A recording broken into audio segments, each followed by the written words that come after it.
Chapter 3, Pathology of Fallen Man continued. Section 2, Pathology of Desire and Pleasure. A. The diversion of desire and the perversion of pleasure. Man was created to be united to God.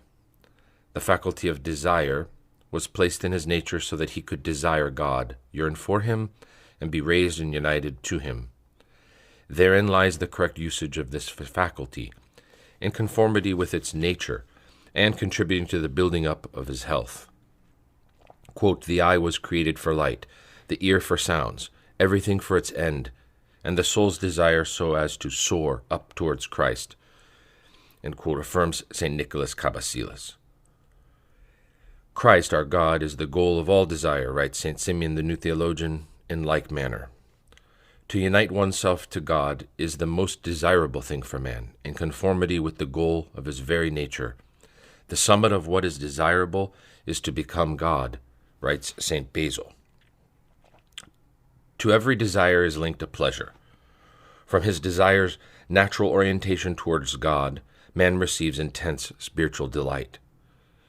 Quote, in ordering human nature, teaches St. Maximus, God endowed its mind with a power of pleasure that enabled it inevitably to delight in him. This divine and blessed delight constitutes for man the highest joy, for man draws from his participation of the life of the infinite God an infinite pleasure. This is what Christ calls perfect joy in John 15:11. To which he otherwise could not attain, since every object outside of God, being finite, can only provide a partial and limited pleasure. St. Maximus also notes, quote, there is only one happiness, the common life of the soul with the Word. The sole pleasure is access to divine things. End of quote. Adam in his original state, which, let us recall, makes up the normal state of all mankind, desired nothing else but that God orientate toward himself his whole entire power of love, and receive from him alone every pleasure, joy, and happiness. God was for man the sole source of pleasure. He found his delights only in the one Lord, says St. Gregory of Nyssa. Moreover, he says more specifically that Adam delighted not in mixed goods in paradise. Quote, the sole benefit of pleasure accorded to man was the true good himself. End of quote. In other words, man did not know any sensual pleasure in his original state. God, the Word, who created the nature of men, did not establish sensual pleasure along with it, remarks St. Maximus in his Questions to Thalassius. To continue, the devil, jealous of the spiritual joy to which man was destined, thus suggested to him to turn his desire away from God and to orientate it in a direction against which God had warned him by the commandment he had given man. The devil, St. Maximus explains, persuaded man by a deception to let his soul's desire pass from what was permitted to what was forbidden, and to turn away by transgression from the divine commandment. Man was tempted by the serpent to delight in other pleasures, still unknown but more immediately and easily accessible than the spiritual delights for which his nature made him yearn, but which he still only partially attained, the perfect possession of which could not be obtained until the fullness of his spiritual growth should be reached. These pleasures proposed to man by the devil were linked to the desire for sensible realities, of which man was ignorant per se in his first state. Adam was destined indeed to delight in sensible realities, but to delight spiritually in them, that is, in God, by means of their spiritual reasons, their logi. St. Maximus teaches that God, in creating Adam as the ultimate creature, a kind of laboratory in which everything is concentrated, introduced him, quote, providentially amidst beings as the natural link between the extremes of creation, by giving him to possess naturally in his medial location every faculty of unification by the relation of his parts to all the extremes, end quote. God had thus given him the task of making manifest the great mystery of the divine plan, by harmoniously carrying out to the end the mutual unification of extremes from among beings, from the closest to the farthest away, the least to the greatest, by an effort whose result would culminate in God. In particular, man had the task of unifying sensible creation and uniting sensible things to intelligible ones by love and by the knowledge and contemplation of the creature's logoi, their reasons. But Adam, through the wrong use of his freedom, turned aside from this task, which in the end was supposed to unite him to God and all creation through him. He thus perverted his own nature. As St. Maximus writes, quote, "He moved contrary to his nature, madly, and of his own initiative, making a bad use of the natural faculty which had been entrusted to him in his constitution, with an eye to the unification of what was separated, so as rather to work at separating things united." End of quote. Maximus Ambiguia. To continue, Adam particularly began to consider and desire creatures in and of themselves, and to want to take pleasure in them for himself egotistically, that is, outside of God. In other words, as St. Maximus says, to want to, quote, lay hold of the things of God without God, and before God, and not according to God. End of quote. Thus man substituted carnal desire and pleasure contrary to nature for spiritual desire and pleasure in conformity with his nature. A pleasure introduced by deception was the beginning of decline, writes St. Gregory of Nyssa. And St. Cyril of Scythopolis says, quote, Adam preferred what had seemed delectable to his carnal eyes over intelligible beauty. Explaining this process, St. Maximus observes, desire, through the sweetness of sensual pleasure, leads the mind away from the divine perception of intelligible things that are co-natural to it. Ceasing to desire and love God, man was thus captivated by a carnal love for himself, which the Fathers, and particularly St. Maximus, call self-love, as well as for sensible reality, henceforth taking all pleasure and delight in this and in himself, mainly through the intermediary of his senses, and consequently his body. Footnote: it is fitting to note here with St. John Damascene that sensual and carnal pleasure is not only bodily. Quote, of pleasures, some concern the soul, and others the body. Of the first, there are some that only interest the soul itself. The pleasures of the body are called such, but in reality exist only by the union of the soul and the body, as for nourishment, sexuality, etc., and one does not find any pleasure which is solely of the body, from an exact exposition of the Orthodox faith. And Maximus the Confessor explains sensual pleasure and its relation to sensual desire thus, quote, sensual pleasure is nothing other than a type of sensation formed in the senses by a sensible object. In other words, a mode of sensory activity corresponding to an irrational desire, and the sense put into motion in the wake of the desire produces pleasure when it perceives the sensible.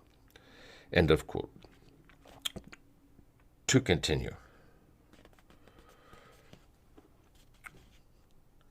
St. Athanasius writes, quote, neglecting the higher realities and slow to grasp them, men sought rather those which were close to them. Now that which is closer is the body and the senses. Likewise, they turned their mind away from intelligible things and began to consider themselves. And considering themselves, becoming attached to their body and other sensible things, and erring, so to speak, in their own reason, they came to desire themselves, preferring their own possession to the contemplation of divine realities. End of quote, against the pagans. Dr. Larcher continues, this deviation of the innate desire for God, this conversion of the desirative power of man, which he turns away from God towards whom it was naturally oriented, so as to turn it against nature or against reason, or an illness of this faculty, affecting man's entire nature, as we shall see. In fact, as St. Maximus recalls, quote, evil is the mismanagement of the innate faculties' action towards their end, and absolutely nothing else. Additionally, evil is the irrational movement of the natural faculties towards something other than the end, according to an erroneous judgment. I call end the cause of beings, towards which all things gravitate by natural desire. End of quote. Correlatively, sensual pleasure appears as the soul's energy against nature, which, St. Maximus says, cannot have any other origin for forming itself than the soul's resignation, when it shrugs off things according to nature. That is why the Fathers often speak of the illness of pleasure, and regard the love of pleasure as one of the primary and most important spiritual illnesses of fallen man. One can ask oneself here what the first cause of man's fall was, whether it is because man began to orientate his desire toward sensible reality that he was ignorant of God, or whether it was after disregarding God that he turned toward the former. The Fathers tend to favor the first solution, emphasizing the immaturity and infantile state in paradise of man, who acceded to the devil's suggestion of taking to himself the goods that were more easily and immediately accessible to him. We have just seen St. Athanasius' comment on this. St. Maximus takes a similar stance, quote, "The devil, covering his jealousy with a mask of goodwill and fraudulently persuading man to direct his natural desire towards something other than the cause of beings, succeeded in fabricating the ignorance of the cause." But it is equally possible to insist upon the other viewpoint. There is, in fact, an interaction of the two reasons, a dialectic that St. Maximus evokes in the following passage, which describes the process of decline, where one sees that on the one hand desire for the sensible and its pleasure, and on the other hand ignorance of God. But in any case, the same desire and self-love correlatively increase, reciprocally condition one another, and are mutually reinforced. To quote, "The more that man went after sensible things through his senses alone, the more the ignorance of God overcame him.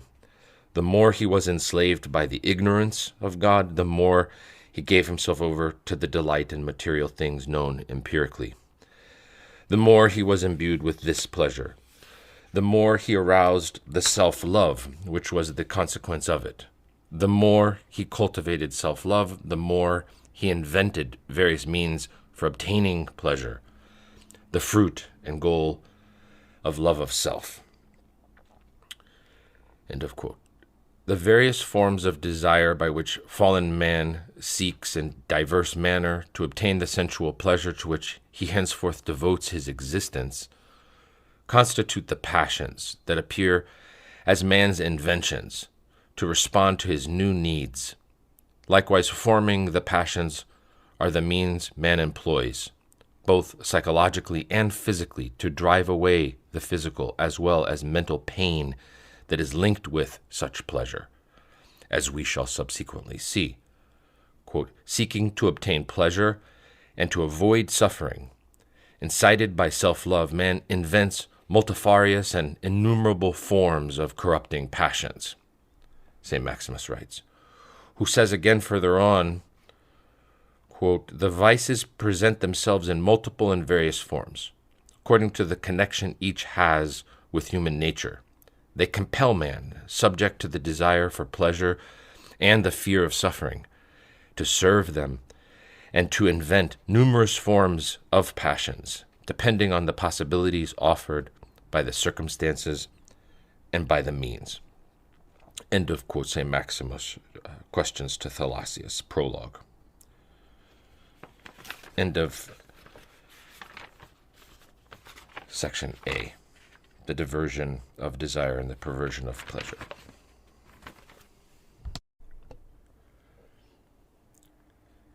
Chapter 3, Part 2, Pathology of Desire and Pleasure, continued. B, Economy of Desire.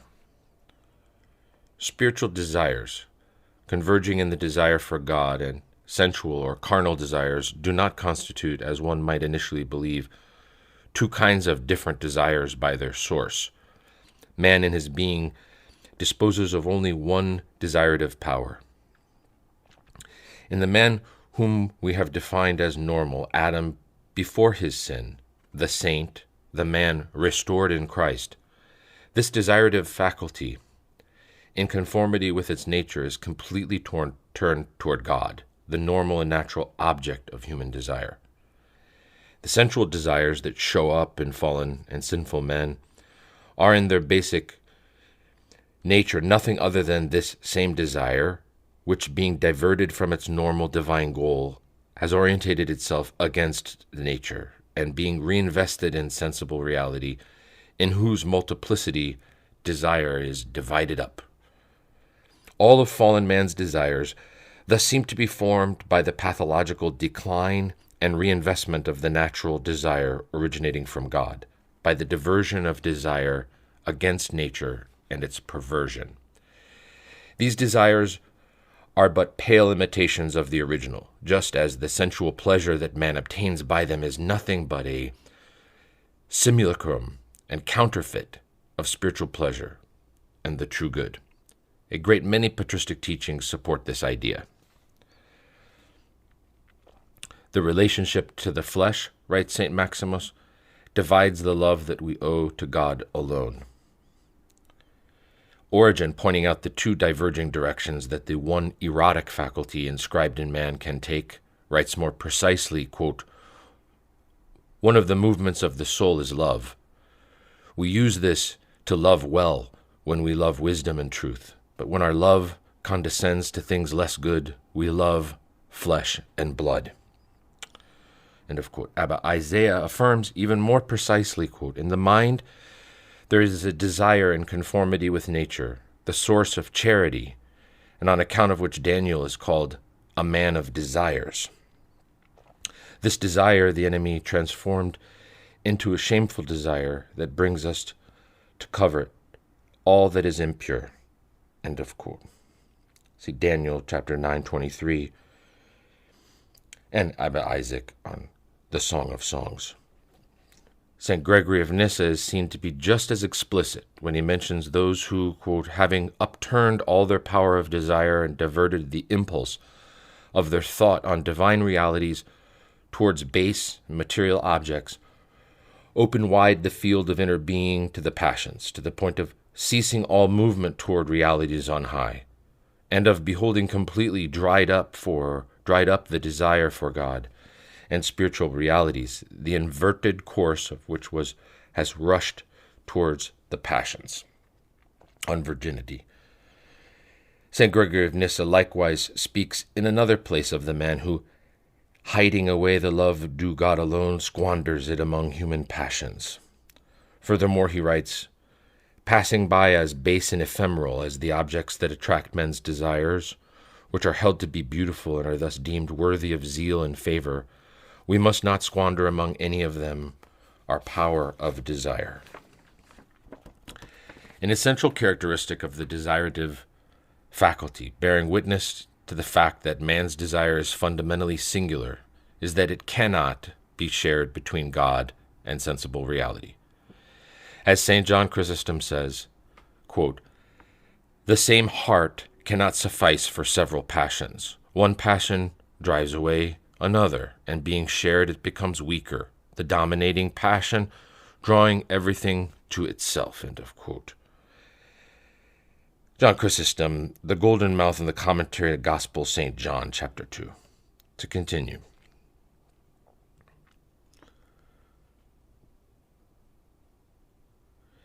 And as St. Isaac the Syrian notes, "No one can possess at once the love of God and the love of this world." Our power of desire, as St. Gregory of Nyssa more precisely states, is not of such that it can simultaneously attend upon the sensual delights of the body and the spiritual marriage. He explains, quote, "Indeed, the eye does not have the capacity to see two things at once, unless it focus alternatively and separately on each of the visible objects. The tongue also cannot be in the service of different idioms, uttering at the same time both Hebrew and Greek words. The sense of hearing cannot listen simultaneously to a report of the news and an edifying teaching. End of quote. It is fitting here to recall St. Paul's own teaching. For the desires of the flesh are against the spirit, and the desires of the spirit are against the flesh. For these are opposed to each other, to prevent you from doing what you would. Galatians 5:17. In this context, one can also apply the word of Christ.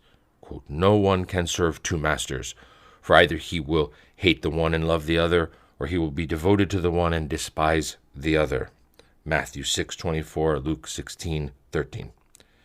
Thus, by investing his desire into one domain, man by this very fact automatically diverts it from another area. Quote, the care for one necessarily leads to the separation from the other, observes St. Gregory of Nyssa. Consequently, the more man desires and loves sensible objects, the less he desires and loves God. St. John Chrysostom asks, how is it that our love for Jesus Christ is so weak, except that we exhaust all the might of our soul in vain passions? End of quote. He who does not desire God necessarily desires sensible beings and loves the world. Here we understand the word world in its traditional spiritual meaning of the flesh, or the passions. To continue, he who does not know how to tread the spiritual path focuses all his efforts on the flesh, notes St. Maximus. And St. Gregory Palamas observes that the man who does not love God with all his soul and all his heart, quote, flutters about throughout this world, and in its favor exhausts all or almost all the love of which his soul is capable. See the triads. Conversely, he who truly desires and loves God cannot desire any sensible object or to experience passionate desires, for he invests his desire's whole power in God and spiritual realities. St. Paul the Apostle teaches, quote, walk by the Spirit. Do not gratify the desires of the flesh. Galatians 5:16. And St. Diodocus of Photiki asks, what desire for the goods of this world shall remain in him who is nourished by divine love?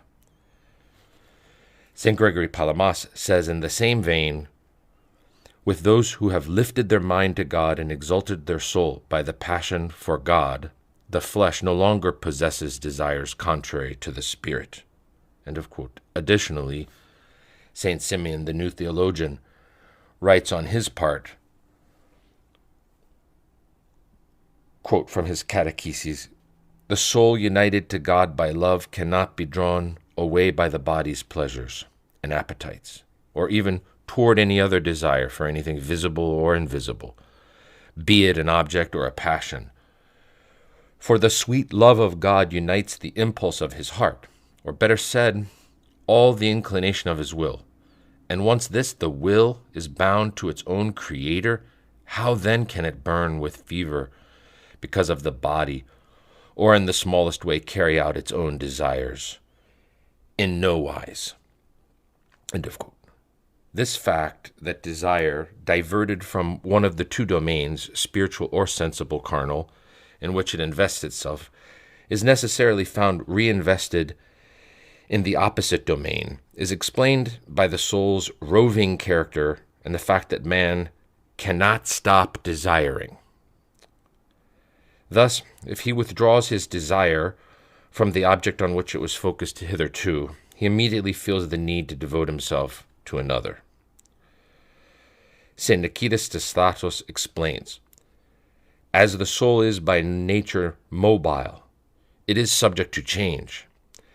If she neglects attentiveness to divine things, she thus falls into mundane concerns. End of quote. Nikitas de Stathos on the soul. This is the same argument that St. Athanasius uses when describing the original fall. He writes, quote, the soul is mobile by nature, and even if it is diverted from the good, it does not cease being in movement. Thus it moves. But this is no longer toward virtue, or so as to behold God, giving its thought to that which is not. The soul transforms the power within and makes use of it in order to turn to the desires it has imagined, since it has been created independent. The soul can incline toward good, but also turn away from good. And in turning away from good, it ponders utterly contrary things. For the soul cannot absolutely cease from being in movement, being by nature, as I have just said, very mobile. End of quote. St. Athanasius against the pagans.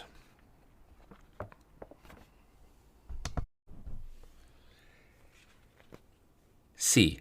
Pathology of Desire and Pleasure in Fallen Man. Continued. Speaking of fallen man's perverted desire, St. Basil the Great writes, "Desire is the illness of the soul. This is true in many ways. When man turns his desire away from God, who is its natural, normal, and proper goal, so as to orientate it toward himself and sensible beings, to take pleasure in them outside of God, he unduly alters its usage, no longer directing it in conformity with his nature, and acting rather against nature. By delivering his desire's natural power up to the senses, man finds himself oriented, contrary to nature, towards the sensible by the pleasures at work in him." As St. Maximus explains. And St. Nicetas Stathatos writes, quote, "If he desires the stable goods of God, which are everlasting, then man is moved according to nature. If he nourishes desire focused on matter, turned to what is fleeting and not lasting, then he is moved contrary to nature and unreasonably." End of quote. Unreasonably here means contrary to the reason, which in the last analysis, according to the patristic perspective, means conformity to the logos, the word. In other words, by turning his desire away from Christ, man raves, behaving in a mad and insane manner. Footnote, thus John Chrysostom says, quote, "We who have given our hearts over not to insane love, but to the noblest, the highest of loves." To continue. This is why St. Maximus, with regard to the desire of the man diverted from his divine goal, speaks of the impulse against nature that throws into the sensible the mind gone mad. Man's inverted desire makes him live in a topsy-turvy world, where values are reversed, where things have lost their authentic order in their true proportions.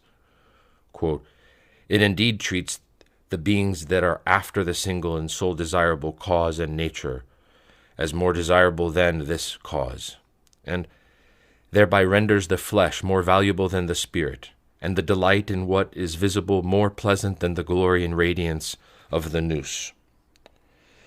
End of quote. Maximus the Confessor, Commentary on the Lord's Prayer. Desirable things, observes St. Maximus, man fears, pushes away, devoting instead all his care to things undesirable.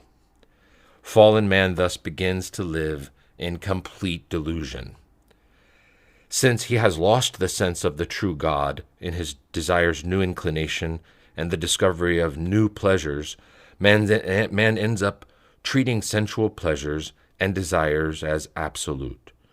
And through these they're objects which he puts in place of God, as St. Maximus explains, quote, "Given over to the emotions of the senses alone, just like brute animals, the man far away from divine and spiritual beauty finds, through the experience of the exterior and corporal part of his nature, a creation that he raises to the place of God, because this responds better to the needs of his body."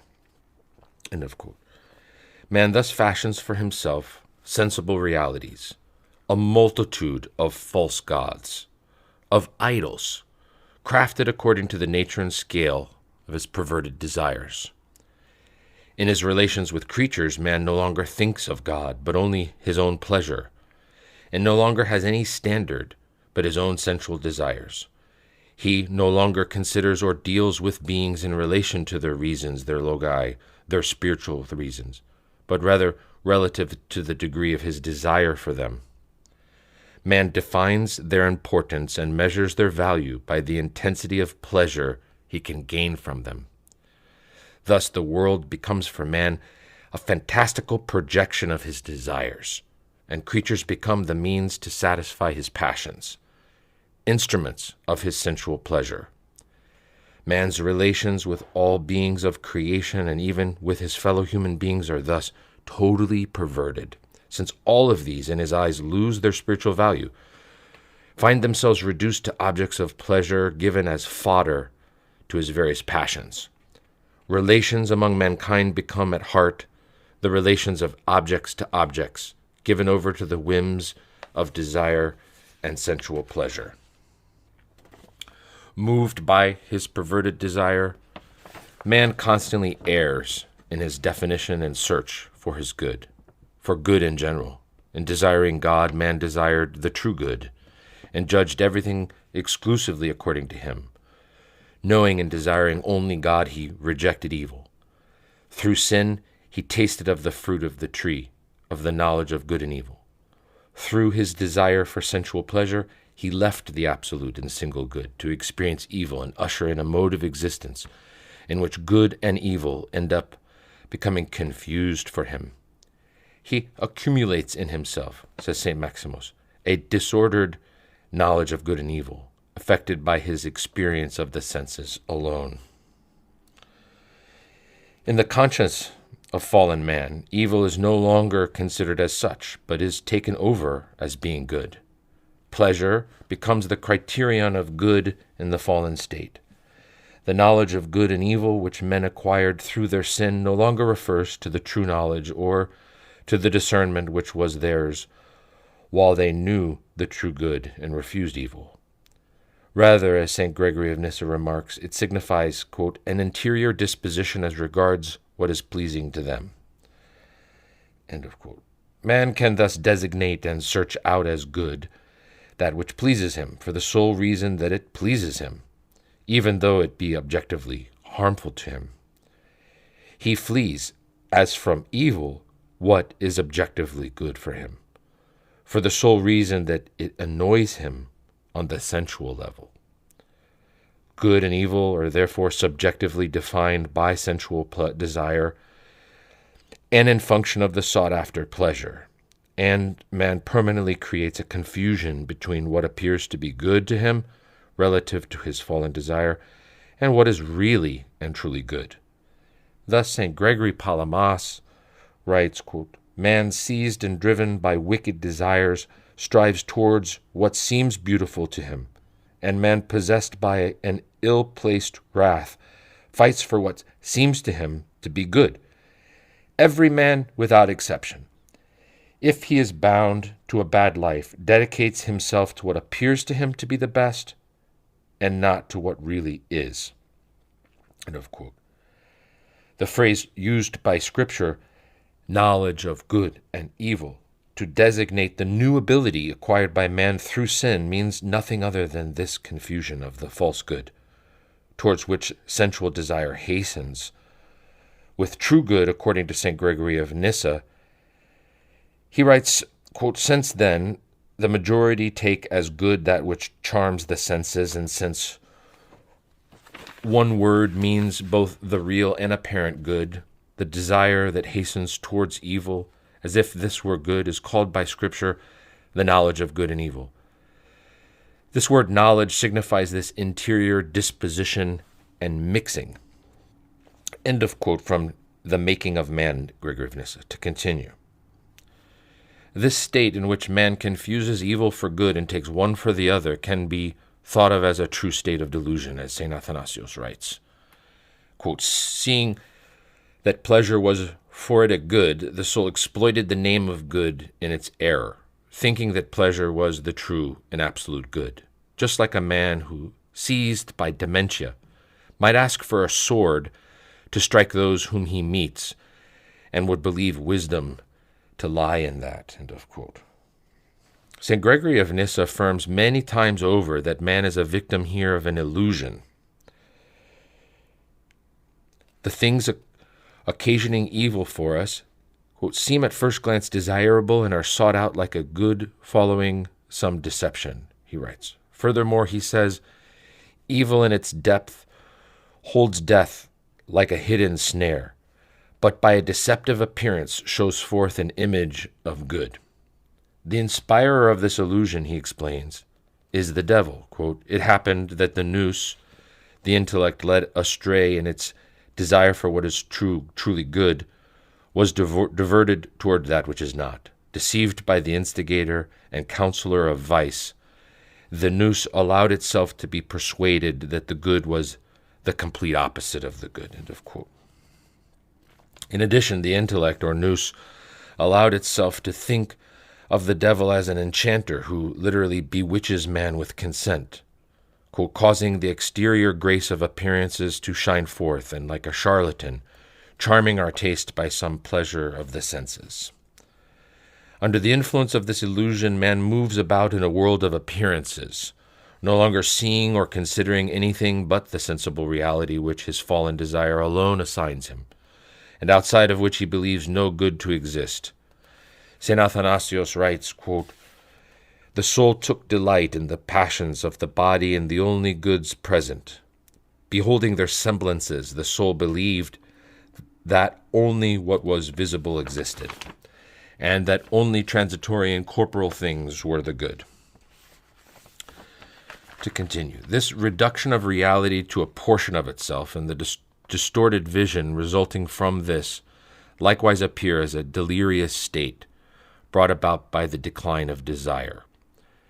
This is all the more so since man, by desiring beings according to their sensible appearance and outside of God, and by claiming to delight in them as ends in themselves, desires and takes pleasure in a phantasm, and attaches himself, as we have just shown, to something having no real existence. The perversion of the faculty of desire has grave consequences for men. Their life becomes deplorable, says St. Maximus. They begin to deify and worship passions that God had forbidden them even to think of. The saint continues, quote, "They thus honor the very cause of the annihilation of their existence, and themselves pursue without knowing it the cause of their corruption. Fallen man destroys himself by means of his desires contrary to nature.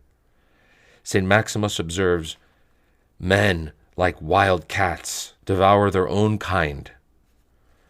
Elsewhere he notes that man, through his sensual pleasure, poisons himself. The soul's throat is slit by the fire of bodily passions, says St. Mark the ascetic. For his part, St. Gregory of Nyssa affirms, the impetus leading living beings to evil is an illness of our nature. In fact, by turning his desire away from God and giving himself over to sensual desires, man not only perverts and sickens his desirative power, but also introduces turmoil into his whole being, notably making all his faculties function the wrong way, in a disorderly and dissolute manner. St. Maximus remarks that man, devoting all his cares to undesirable things, alters the faculties of his soul, which pursues perishable things without discernment and without being aware of its perdition as a result of its utter blindness with regard to the truth.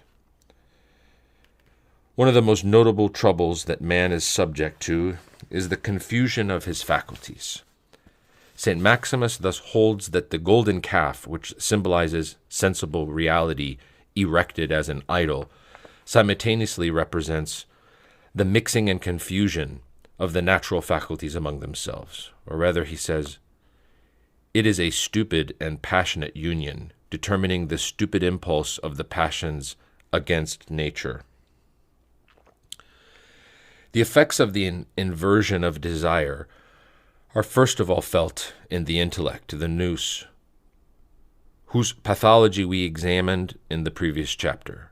Here, let us but note that, blinded by pleasure and deceived by it, the intellect no longer exercises its natural function of knowledge, contemplation, theoria, and discernment, nor any longer what is likewise natural to it, the oversight of the desirative power. On the contrary, allowing itself to be captivated by this power, the nous places itself at the former's service. Henceforth, it makes one of its primary activities the search and use of the means that permit it to obtain the sensual pleasure it covets. Another fundamental pathological effect of the perversion of the desirative power is the division of man's faculties, and first of all that of desire. In the first condition of Adam, man's desire was perfectly unified, having God as its sole object and never ceasing to yearn entirely for him. Man desired nothing but God, and had but one desire for God. When desire was turned away from God, it lost its unity, and by being turned toward the sensible world, considered independently of God, desires scattered amongst a myriad of things in which the fallen intellect henceforth beholds it. Desire becomes multiform and is divided up amid a multitude of heterogeneous and at times even contradictory particular desires. Quote, drifting away from the consideration of the desire for the one and being, God, men entered into the diversity and multiplicity of bodily desires, writes St. Athanasius. Correlatively, man stops having a single and stable pleasure so as to know the variety of sensual pleasures. Quote, enamored by pleasure, the soul sets about procuring it for itself in very many ways, notes St. Athanasius again. Being dragged away on all sides by its various sensual desires, the soul is dispersed on all sides and is divided. The noose spreads out in numerous directions, flowing and being scattered at every moment toward what pleases the senses. Evagrius notes, quote, the noose roams when impassioned, and is uncontrollable when it achieves the constitutive materials of its desires. Carried off by the unceasingly renewed maelstrom of desires, the intellect or nous loses the peace and stability it possessed while it exercised its normal activity of the divine contemplation. It finds itself relentlessly led along in an unceasing and troubled flux. The soul is divided up not only by the multiplicity of desires that occupy it, but also by the duality whose mark is the knowledge of good and evil, acquired by the soul through its sin. Quote, as man hastens to think of good, he immediately remembers evil. For as a result of Adam's disobedience, his memory finds itself sundered as in duplex thought, notes St. Diodocus of Photiki. Taken by sensual desires and pleasures, man, generally speaking, completely alienates himself in them. Those who commit themselves to corruptible and sensual pleasures exhaust all the desires of their soul in the flesh, and thus become holy flesh, writes St. Gregory Palamas. From that point on, they are subjected to the limits and vicissitudes of the flesh. The power of sin, through pleasure, thoroughly carries off the soul to the misery of the flesh so close at hand, notes St. Maximus. From man's enslavement to the flesh, through pleasure come corruption and death. Deceived at the beginning by the illusion of pleasure, we preferred death to life. Again, St. Maximus says, pleasure is the mother of death. Though spiritual in his original nature, man turns himself into a natural and carnal being by the perversion of his desire, and losing the defining mark of his essential nature, becomes like unto animals. Brute and irrational instinct, by driving men to impurity, renders them oblivious to human nature. The soul hunkers over bodily pleasures like beasts over their fodder, St. Gregory of Nyssa, Life of Moses. Having turned his desirative power away from God so as to pursue sensible realities with an eye to finding in them a more accessible and immediate pleasure, man finds his hopes for pleasure profoundly dashed. As soon as he experiences sensual pleasures, pain makes its grand entrance. Man, in his original state, was unaware of suffering. The spiritual delight he experienced in his union with the Holy Trinity was completely free from this. But ceasing through sin to be spiritual in order to become sensual, pleasure is inevitably accompanied henceforth by pain. Quote, man learnt by experience that every pleasure of a surety has pain as its successor, remarks St. Maximus. Man experiences here not only physical pain, but also, above all, a mental, moral suffering taking the form of sorrow. The sorrow of the soul is the end of pleasure of the senses. For the soul's sorrow is elicited by this pleasure, notes the scholarist of the Questions to Thalassius. By turning his nous at the same time as his desired power toward the sensible and investing it in it, man provides the intellect nous with an object that no longer corresponds to the intellect's function and is no longer commensurate with the latter's nature. St. Maximus writes, quote, "The nous acts contrary to nature when it attaches itself to the superficial, that is, what is sensible and bodily, and from that moment it generates sorrow of soul, being thrashed without respite by the whip of the conscience." From Questions to Thalassius.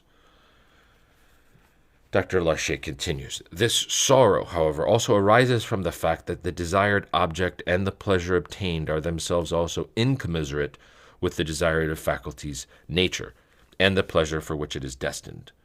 We have seen that man's desire was created with God in mind. St. Nicholas Cabasilas specifies, quote, "Our capacity for desire has been adapted and proportioned to the immensity of this object of our desires." From the Life in Christ. He says in addition that God has matched our soul, our desired power, and our whole being with himself. The human heart was created in function of Christ as a large box, vast enough to contain God himself. Likewise, we have seen that man by nature has a capacity for delight commensurate with the divine goods promised him. But having turned his power of desire away from God so as to orientate it towards sensible objects, man offers nothing but finite, partial, limited, and relative objects to this power, continuing meanwhile to desire the infinite and absolute, since the faculty of desire did not change its nature by the fall, but only its orientation, and remains commensurate to its normal and original divine object. Man is inevitably bound to be unsatisfied. No worldly reality, necessarily finite, can respond to the desire for the infinite within him. Quote, "We observe that in nature nothing can gratify our capacity of desire. Rather, everything is found lacking in its regard," observes St. Nicholas Cabasilas. Only limited and fleeting pleasures respond any more to the desire for infinite delight that persists in man as belonging to his nature. Hardly have they been realized. They leave behind in man a painful void. Nothing here below satisfies. Nothing assuages our desires. We are always thirsty, as if we never reached the object of our aspirations. For the human soul possesses an infinite thirst, and how could the world that passes away suffice? This is what the Lord said to the Samaritan woman, "Everyone who drinks of this water will never thirst again." John 4:13. Being disappointed after satisfying each of his sensual desires and continuing to feel in the depths of his being a lack and an inadequacy between the reality attained and his fundamental aspirations, which he feels meanwhile without knowing the real meaning of them, man runs from object to object, exhausting the different spheres of this world, one after the other, without ever finding the definitive end of his quest. St. Nicholas observes, quote, "No matter the goods which one has been granted, even if someone might possess the universality of goods, he looks further afield, and beyond the goods present, pursues absent goods. In short, nothing assuages our desire, nothing quenches our thirst for joy, nothing fully satisfies our capacity for delight." End of quote. Fallen man thus lives in a state of permanent frustration, of perpetual ontological dissatisfaction. Even if from time to time the satisfaction of some desire gives him for an instant the illusion of having found what he was looking for, the object of desire that he had taken for a moment as an absolute ends of revealing itself to him in its limits and relative character. Then the entire void separating him from the true absolute is revealed. Sorrow then intensifies in his heart, being the expression of his disquiet in the face of the void he senses and the manifestation of the deep frustration he experiences. Man believes he can remedy this frustration by the very means which in truth is its cause. Instead of recognizing that the void he senses is the absence of God in him, and that consequently only God can fill it, he wants to see therein the call to possess and delight in new sensible objects that he believes could satisfy this void, so as to avoid the pain following every pleasure, and to put an end to the deep frustration of his desire for infinite delight. Fallen man perseveres in his search for new pleasures, not resting in his unbridled running after desires. He gathers and multiplies his pleasures in an attempt to reconstitute the totality, continuity and absoluteness for which he is nostalgic, believing in his delusion to find the infinite in the indefinite. St. Maximus, calling to mind the relationship of pain to pleasure in fallen man's sensuality, writes the following, quote, "Since pleasures disappears with the means that produce it, and since suffering always succeeds the experience of pleasure, man threw himself all the more violently toward pleasure because he was trying to avoid suffering. He thought by this tactic that he could separate the one from the other and keep for himself pleasure alone, joined to his love of self, and completely unencumbered by pain. But under the influence of passion, he was unaware that it is naturally impossible for pleasure to come without pain. For the sorrow that engenders pain has been entangled with pleasure, even if those who feel it seem to forget it as soon as the pleasure bears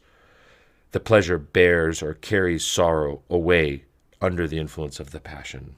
End of quote. By striving to avoid pain, by renewing and multiplying pleasures, man, on the contrary, only ends up increasing his suffering. As St. Maximus remarks, quote, "In a certain way, we in fact augment our sorrow, which according to nature dedicates us to pain, by striving to allay this pain with pleasure. Wishing to escape from the sensation of pain, we flee to pleasure, when we try to relieve the nature oppressed by pain's violence. But by endeavoring to dull the movements of pain through pleasure, we reinforce all the more the support that these movements have given to pleasure, incapable as we are of having in us pleasure freed from pain and sorrows." End of quote. In other words, and paradoxically so, when man sets off in search of pleasure, he always finds in the end only pain in all its forms. St. Maximus mentions many times that man in his quest for delight inevitably misses his goal, to the degree of not even being able to delight in sensation itself as he had wished. Man's attempt to find happiness outside of God was doomed to fail from the start. Necessarily so, since this endeavor in fact was an impossibility, as St. Maximus emphasizes.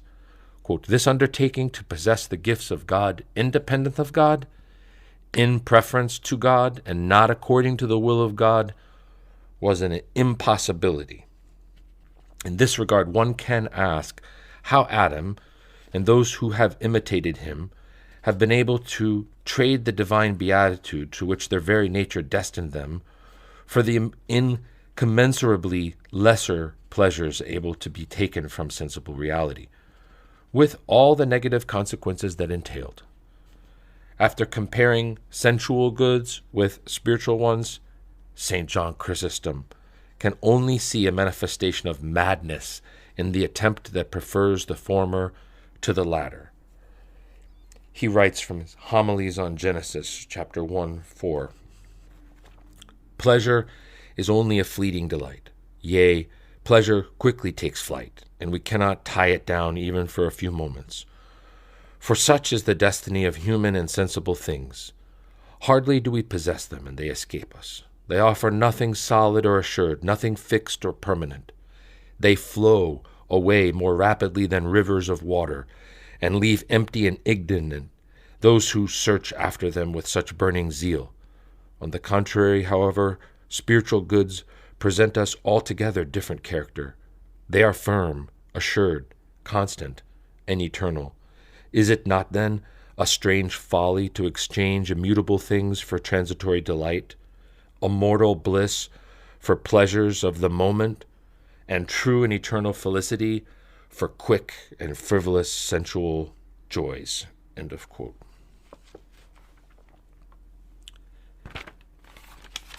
End of Pathology of Desire and Pleasure.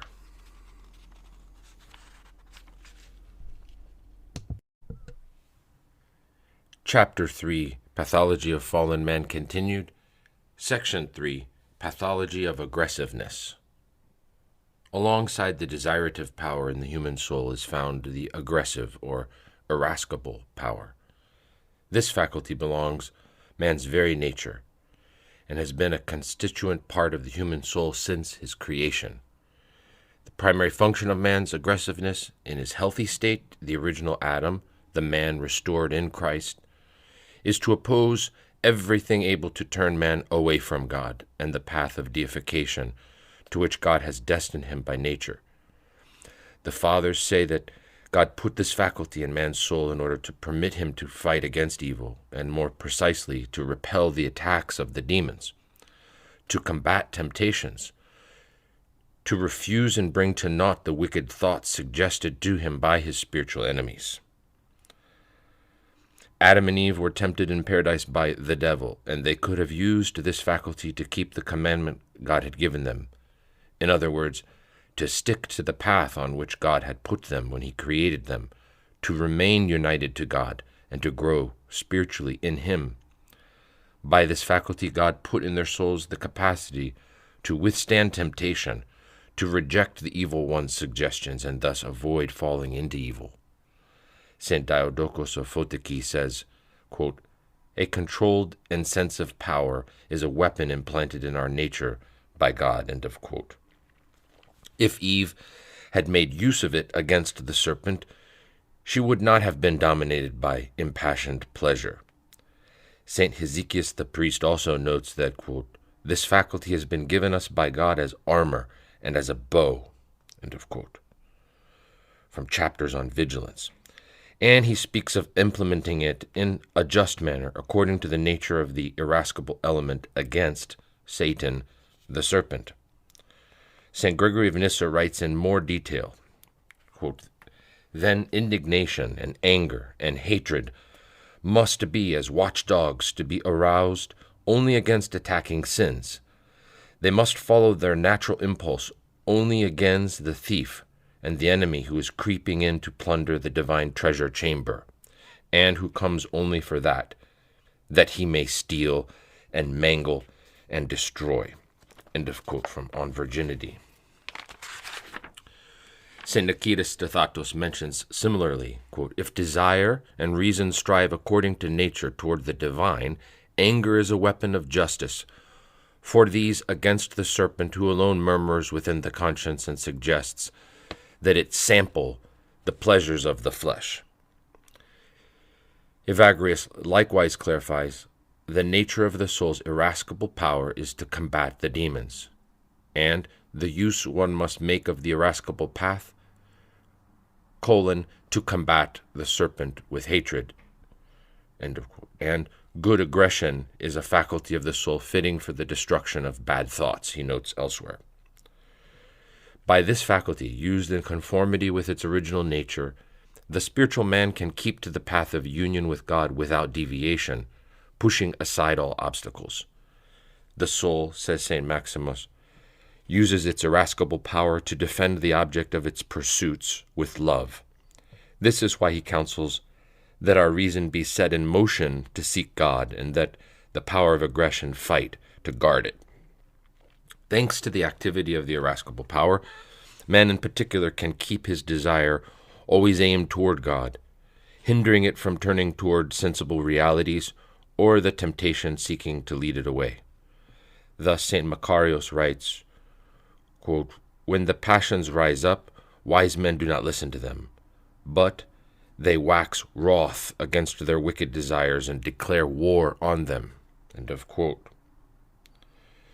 This attitude is a habitual and necessary disposition of the spiritual man, observes St. Diodocus of Photiki, who affirms for this reason that anger, in this normal usage corresponding to its nature, renders the greatest services to the soul. St. John Cassian develops the same teaching. The spiritual man can keep himself spiritually pure thanks to the combat he wages with the aid of his aggressive power. Abba Isaiah writes, quote, "There is in the spirit an anger in conformity with nature, and without anger there would be no purity in man if he did not become incensed at all that the enemy sows in him." End quote. The aggressive power proves itself to be especially useful in prayer, when, in order to arrive at pure contemplation, man must reject all the thoughts seeking to turn him from God.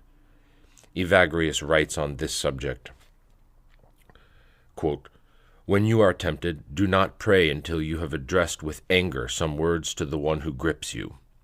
If you say something with anger to the thoughts, you confound the representations suggested by your adversaries and make them disappear." End of quote. Through the good use of his aggressiveness, man, resisting on all sides the test of temptation, reveals the degree and the true value of his attachment to God. Again, Abba Isaiah writes, "There is in the spirit a hatred in conformity with nature, and without hatred for hostility, honor does not reveal itself to the soul." The second normal and natural use of the aggressive power is to permit man to fight in order to obtain the spiritual goods for which he strives by nature, and so as to attain to the kingdom of heaven whither he is destined.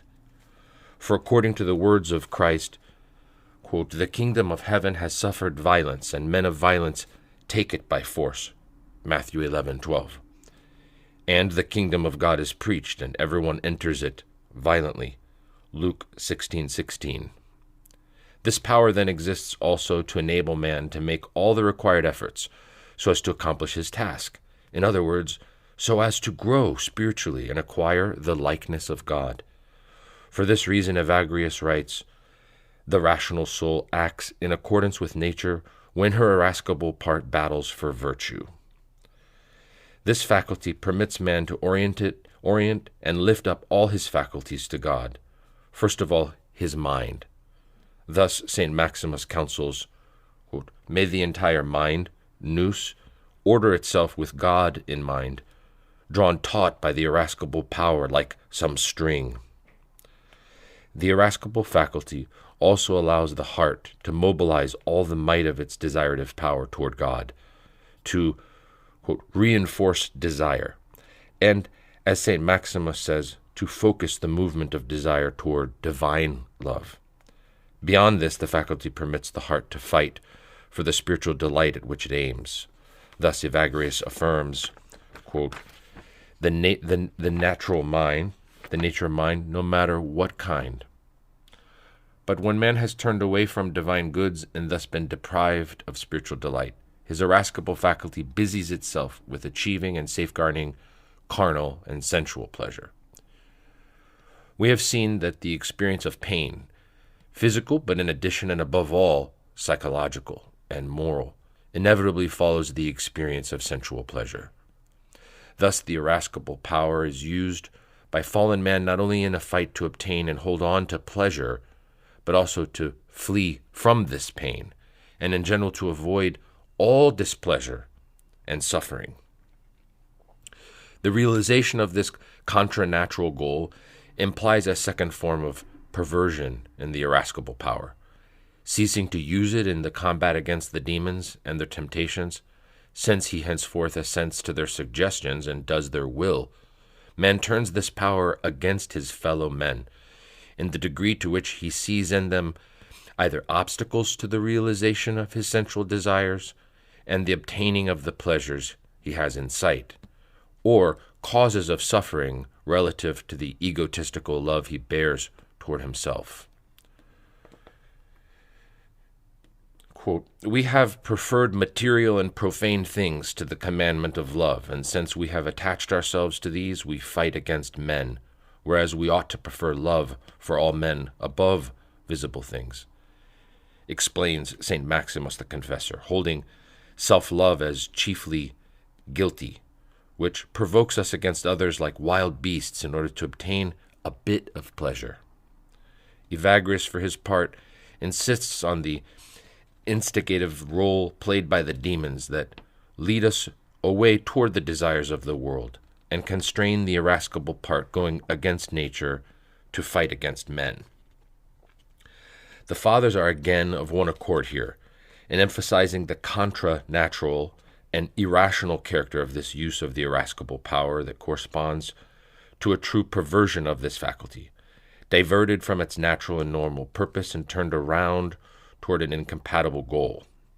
Evagrius expresses himself in these very terms when he counsels, quote, "Do not go so far in diverting the usage you make of the irascible power so as to make use of it against nature by growing angry with your brother." Nature of the irascible power is to fight with pleasure in mind, understanding thereby spiritual pleasure and the bliss that follows it.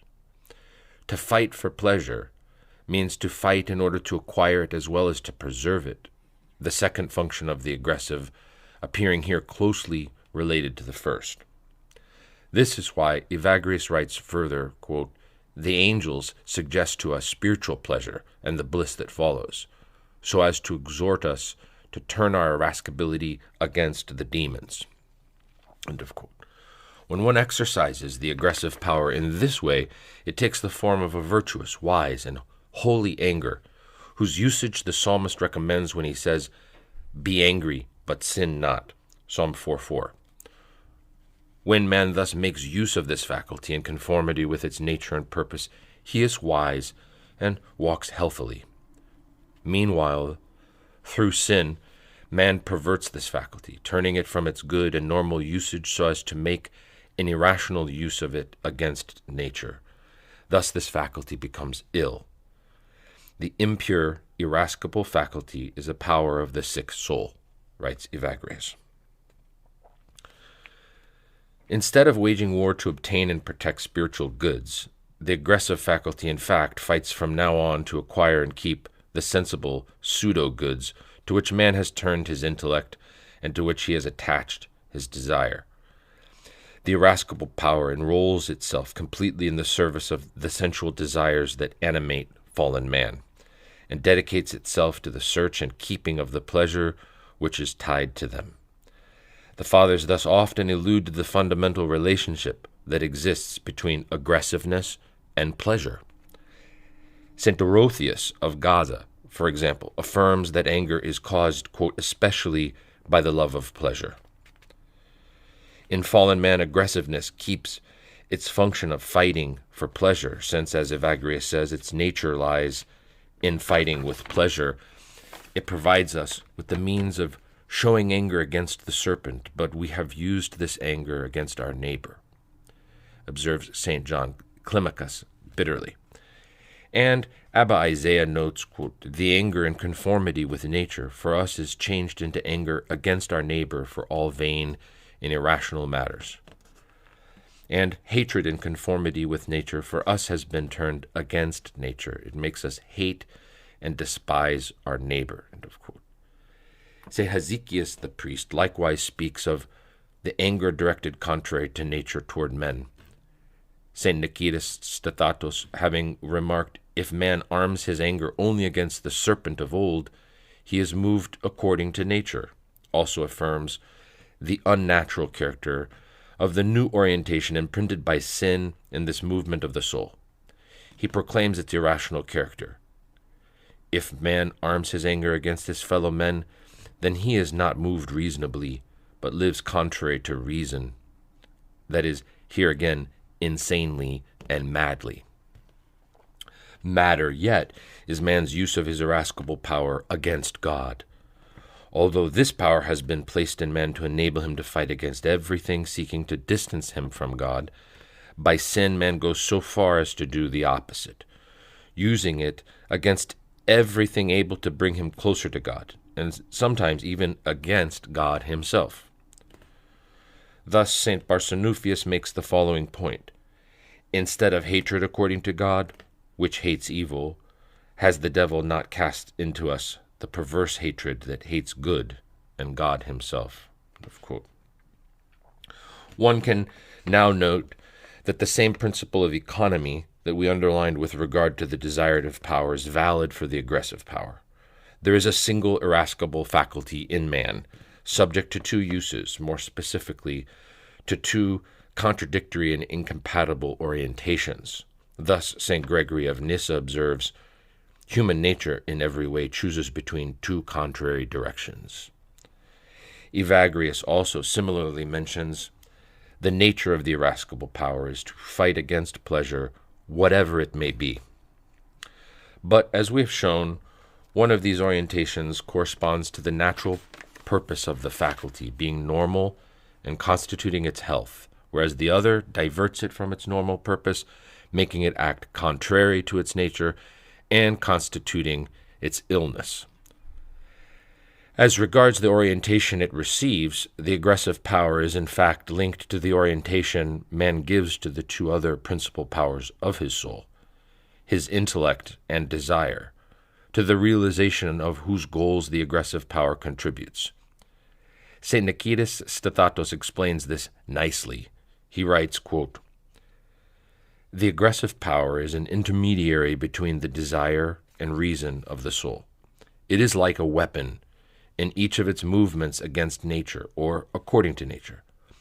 When desire and reason move according to nature toward the divine, the aggressive power is in each a weapon of justice against the one serpent who whispers to them and proposes that they take part in the pleasures of the flesh and delight in the glory of men.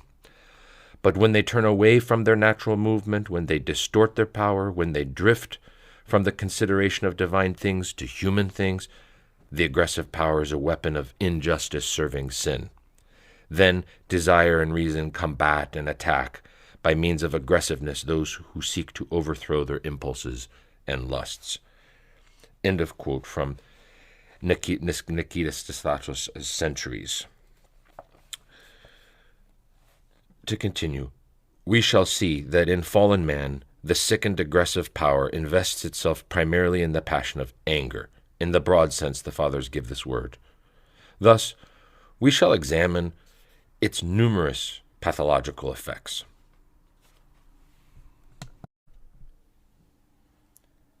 Section 4, Pathology of Freedom. Man was created free, that is, having at his disposal a free will and having the power to make decisions for himself without being subject to any necessity. Freedom is one of the characteristics of the divine nature, and by creating man in his image, God endowed man with this property. St. Gregory of Nyssa remarks, quote, "If some necessity directed human life, the image in this regard would be a lie, since it would be altered by a difference with its model. How could one call the image of sovereign nature that which is under the yoke, the bondage of necessities? That which was created in every respect in the image of the divinity had to possess in its nature a free and independent will." To continue, by conferring freedom upon human nature, God desired to have it participate in his own perfection. St. Gregory of Nyssa says, "It is by his freedom that man is deiform, for independence and autonomy are proper to divine bliss." He even goes so far as to say that by freedom man is equal to God. These last affirmations indicate that man is in the image of God essentially by his freedom. They do not contradict the traditional notion according to which man is in God's image by his spirit. Freedom is in fact a faculty of the mind itself. The will, as St. Maximus notes, is the will of the spiritual soul. Its free movement characterizes the nature of the life of the spiritual nature. And St. Gregory of Nyssa remarks in the same vein, quote, "The freedom of choice, a faculty free and exempt from servitude, is founded on the independence of our intellect." End of quote. By making man free, God desired that the good acquired by the man who unites himself to God by realizing the likeness might truly belong to man. God, as St. Gregory Nazianzen teaches, quote, has honored man by conferring freedom on him so that the good might belong as proper to him who chooses it no less than to him who placed the first fruits of good in nature, end of quote.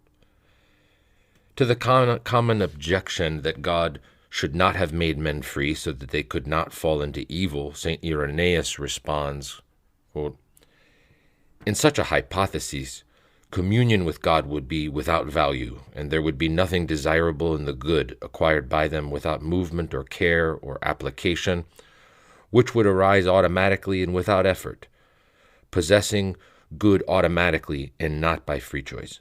They would not even understand the excellence of the good and could not even delight in it. End of quote.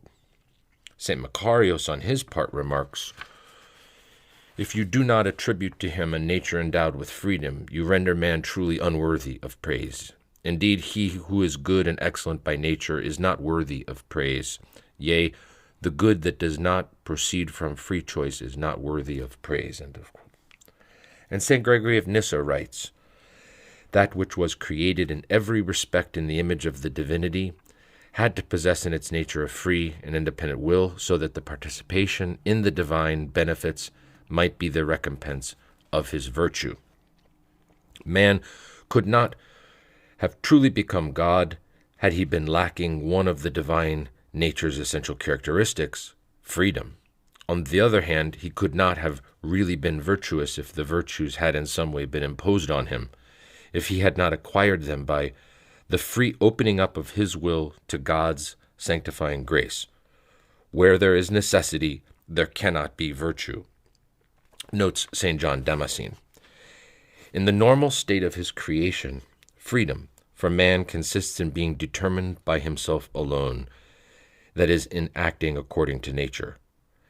Freedom is identity and conformity with nature, writes St. Gregory of Nyssa.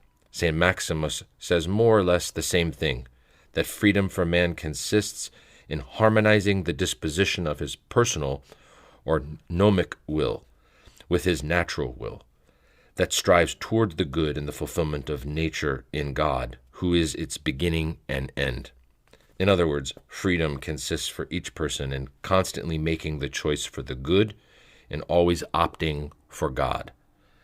We have shown that it is man's nature to strive toward God so as to become God. Man can thus be himself, to act in conformity with his nature, and to be determined by nothing exterior or foreign to him, by keeping all of his faculties in conformity with their nature, directed toward God, and by realizing the Logos' likeness. Likewise, we have shown that man's true nature rests in the virtues. Through them, he fulfills in himself the image of God by realizing the likeness. In living according to the virtues, man not only leads a life in which he is himself acting in accordance to what he is and being moved by his own nature without being led by anything exterior or foreign that imposes itself on him or acts parasitically upon his will. What is more, he acts in conformity with God himself, participating in his sovereign will and his absolute freedom. The man united to God through virtue is thus deified and is free with God's freedom. This is, quote, the glorious liberty of the children of God, of which St. Paul speaks in Romans 8:21.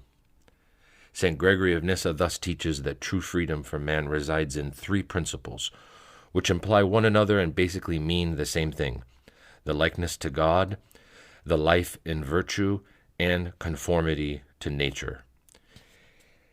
He writes on the soul and the resurrection, quote, freedom is the resemblance to that which has no master, to the sovereign, a resemblance given us by God in the beginning. Since then, on the one hand, freedom is identity with one's own nature and conformity with it, it follows that everything that is free is united with what is similar to it. But on the other hand, as virtue is without master, it likewise follows that freedom resides therein, for freedom is without master. So, As the divine nature is the source of all virtue, those who have been purified of evil are united in God in order that God might be all in all. End of quote. To continue. Thus, man can realize his freedom in the plenitude of its perfection by conforming himself to the divine commandments that show him how to grow in virtue and how to be united more and more closely to God. For this reason, St. Mark the ascetic calls the commandments commandments of freedom, work of freedom, or, following St. James, see James 2:12, the law of liberty. And St. Augustine writes, "There is but one true freedom, that of the blessed and of those who adhere to the divine law."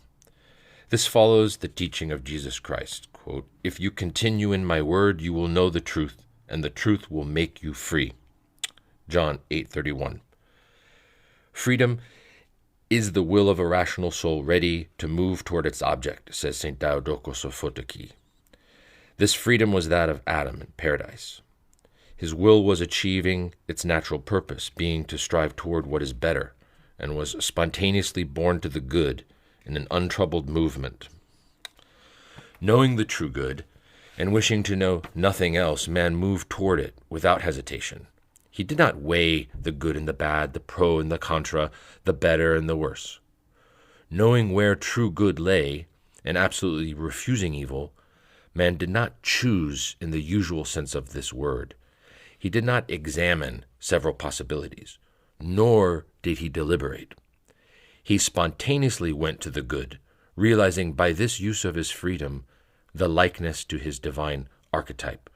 For as St. John Damascene says, quote, "It must be known that one can speak of intention in God, but not properly of choice. God does not deliberate. Deliberation belongs to ignorance, and one does not deliberate when one knows." End of quote. An exact exposition of the Orthodox faith. One can apply the saying of the prophet Isaiah to Adam in his state of innocence, quote, "Before he knows how to reject evil, the child shall choose the good. For before the child knows good or evil, he will refuse evil to choose good." End of quote. Isaiah 7:15-16. Dr. Larcher continues, "God has created Adam on the path to deification and thus spontaneously aiming toward the good. He kept to this path freely, since, besides this possibility of remaining in the good and progressing in it upheld by divine grace, Adam had that of abandoning the good, of going to evil and separating himself from God through a deliberate choice. He was capable of giving in to Satan's assault or of not giving in, and had the faculty for this. Yet God had given him, along with this freedom, the knowledge of its good use and of its normal function. He had shown him the means of exercising it in all its perfection by the commandment not to eat of the fruit of the tree of the knowledge of good and evil." Genesis 2:17. St. Athanasius writes, quote, "Knowing that man's will could incline in both directions, he took the initiative and imposed on him a law. He strengthened the grace that he had given him." Man, however, was constantly tempted by the devil to use his freedom in a way other than how God, who desired man to be really free and to come to know the true good in the integral realization of his self and the perfect blossoming of his nature, had directed. Besides, as long as Adam did not give in to it, temptation played a positive role. It allowed that deification might be really desired by man, and that he might thus make manifest its true value. St. John Damascene writes, "It was necessary that man first be tempted. Untried and untempted, man merits no title. Led to perfection by temptation in the keeping of the commandment, he would have come to know incorruption as the prize of his virtue." It is in temptation that freedom is truly revealed as such. On one hand, freedom's other possibilities are revealed therein. On the other, the will is thereby tested and shows the degree of its attachment to God by the force of the refusal it gives to everything seeking to distance it from him. Despite all the good that God offered him, man gave in to the diabolical temptation. He used his free will to turn away from God, to take part in the evil suggested to him by the devil, and to introduce it into himself and into all creation. All the fathers insist on the fact that evil, in man but also in the world, is a product of man's wrong use of freedom, that it was conceived, imagined, invented, created, and realized by a wrong choice of his free will, his personal, or according to St. Maximus's terminology, gnomic will. Evil does not exist outside of choice, affirms St. Gregory of Nyssa.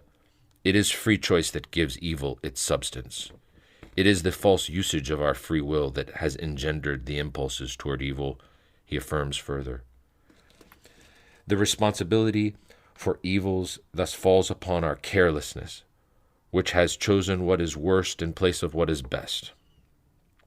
St. Anthony also notes with regard to the evils affecting fallen man, quote, everything, therefore, that was outside our nature came from our free will. In turning away from God, Adam ceases to possess a freedom like that of his divine archetype. He is no longer free with the liberty of God. The serpent's promise is fulfilled. Man is like God. He indeed gains a form of freedom, allowing him to make decisions with reference only to himself, and given him the impression that he is absolutely autonomous, that he is self-sufficient, and can define himself according to his own estimation. He makes of himself, by means of this freedom, a God claiming to be totally independent of the true God. But man is thus profoundly deluded. The freedom remaining after the fall is in reality a freedom that destroys man, although man believes that he finds his fulfillment in it. Through this fallen freedom, man is like a god, but is not a god, whereas his original God-oriented freedom permitted him, on the contrary, to become a god in truth by grace. Man, in his sin, makes a pathological use of the freedom that was given to him so as to turn voluntarily toward God. St. Athanasius says, quote, his soul does not know that it is made not merely to move, but to move in the right direction.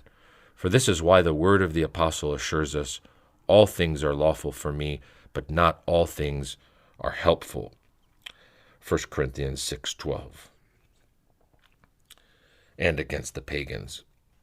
St. Maximus demonstrates that through sin, man disassociates his free or gnomic will from his natural will, bringing both into disharmony, and that through this he deviates from his nature.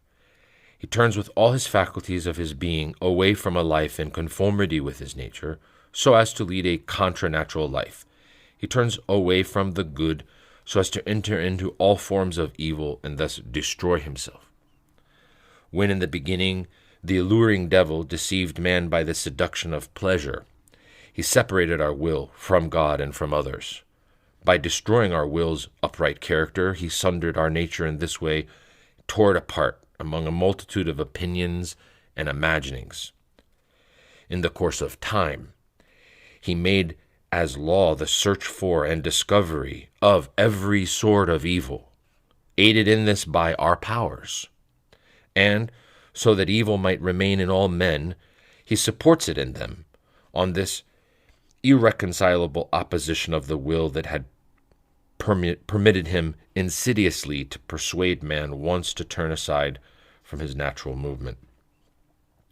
Urged against nature by his free will onto the path of evil, man has since then been led astray by it. As St. Gregory of Nyssa notes, quote, if the creature acts according to nature, the change in it is unceasingly produced in the direction of what is better. But if it has turned away from the right path, it is led away by an uninterrupted movement to the opposite state. From Categorical Orations. However, as we have seen, Adam in his original state desired to know only God and to live only so as to be like unto him. His free will was in harmony with his natural will. He did not deviate from his nature's norm, or logos, being spontaneously directed toward the good, but through the acquisition of sin, by sin of the knowledge of good and evil, the exercise of his free will ceases to be simple. It is dispersed among uncertain deliberations, and loses itself in the confused duality of good and evil. Obsessed with the passions, and deceived by his imagination, man in truth no longer knows the good immediately. Confusing good and evil, and often taking the evil for good and the good for evil, he is subject to the constant risk of being deceived in his choices. This deliberative freedom is an altered form of the freedom that man possessed in the beginning in his union with God. It is even the negation of it, since fallen man, having disassociated it from the natural will that aims at good, uses it so as to accomplish evil. He thus makes it serve paradoxically to establish his own servitude. Having deviated from his own nature, man is no longer moved by himself by what is foreign to him. He is alienated to what is contranatural, that is, to evil. Through the perverted use of his freedom, man becomes the slave of sin, captive to the desires and sensual pleasures to which he has turned, subject to the false divinities that he has made for himself of creatures. The fathers never cease to show how fallen man, though believing himself to be free, or to set himself free, is in fact a slave. The end of this misplaced freedom, quote, is a hard slavery, remarks St. Isaac the Syrian in Ascetical Homily 42. Fallen man lives, in fact, tied to the flesh, dominated by its law, being enslaved to the senses, suffering from the tyranny of his desires, subjugated to the search for pleasure and the fear of suffering. He is the servant of his vices, in short, the slave of his passions. These latter wield over him a true tyranny to which his soul is captive. In this state, man is no longer himself. He is completely taken over by the passions brought into him by his sin. Moved by these tendencies foreign to his original and essential nature, man is alienated. It is no longer proper to speak of him acting, but of the law of sin dwelling in him. Romans 7:17 and following. Being the slave of his passions, man is also the slave of the devil and the demons. He is not only influenced, but even dominated and crushed by the evil one's tyranny. St. Isaac remarks, "He who does not submit his own will to God's submits himself to his adversary." St. Macarius thus describes this double slavery from which man suffers on account of the passions and the powers of evil. Quote, "Since the fall and the expulsion from the earthly paradise, man is bound by a double set of chains. First comes from life itself and its day-to-day concerns, from the love for all the visible things. On the inside, the soul is enveloped, circumvented, and incarcerated by the maleficent spirits that keep it in darkness." End of quote.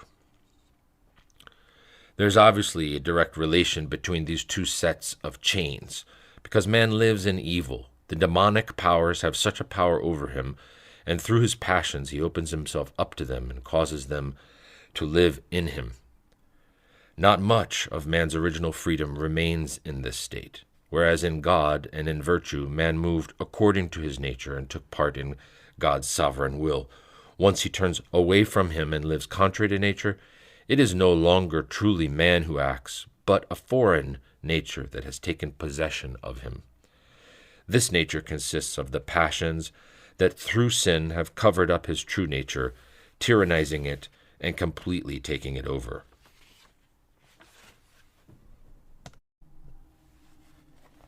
Section 5. Pathology of Memory. Memory was given to man at his creation so that by it he might continually be able to remember God and thus be united to him permanently in mind and in heart. Quote, "We have received the memory so as to bear Christ in us," writes St. Nicholas Cabasilas in his Life in Christ.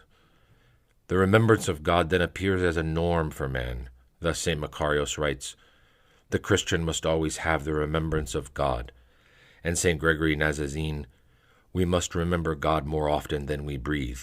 And if one can say this, we must do nothing other than this. On a primary level, the remembrance of God implies the remembrance of the commandments by which man attaches himself to God, by doing his will. The remembrance of the commandment given by God in paradise to Adam and Eve, and the remembrance of Christ's commandments for the man restored by the incarnate Word. Consequently, it implies the memory of the virtues, which leaves no room for the passions. As this last point shows, the remembrance of God is also the remembrance of God's benefits, through which remembrance we give thanks to God for these. St. Mark the ascetic is particularly insistent on this, as what follows, quote, letter to Nicholas. Behold, what ought to be the point of departure for a profitable journey according to God.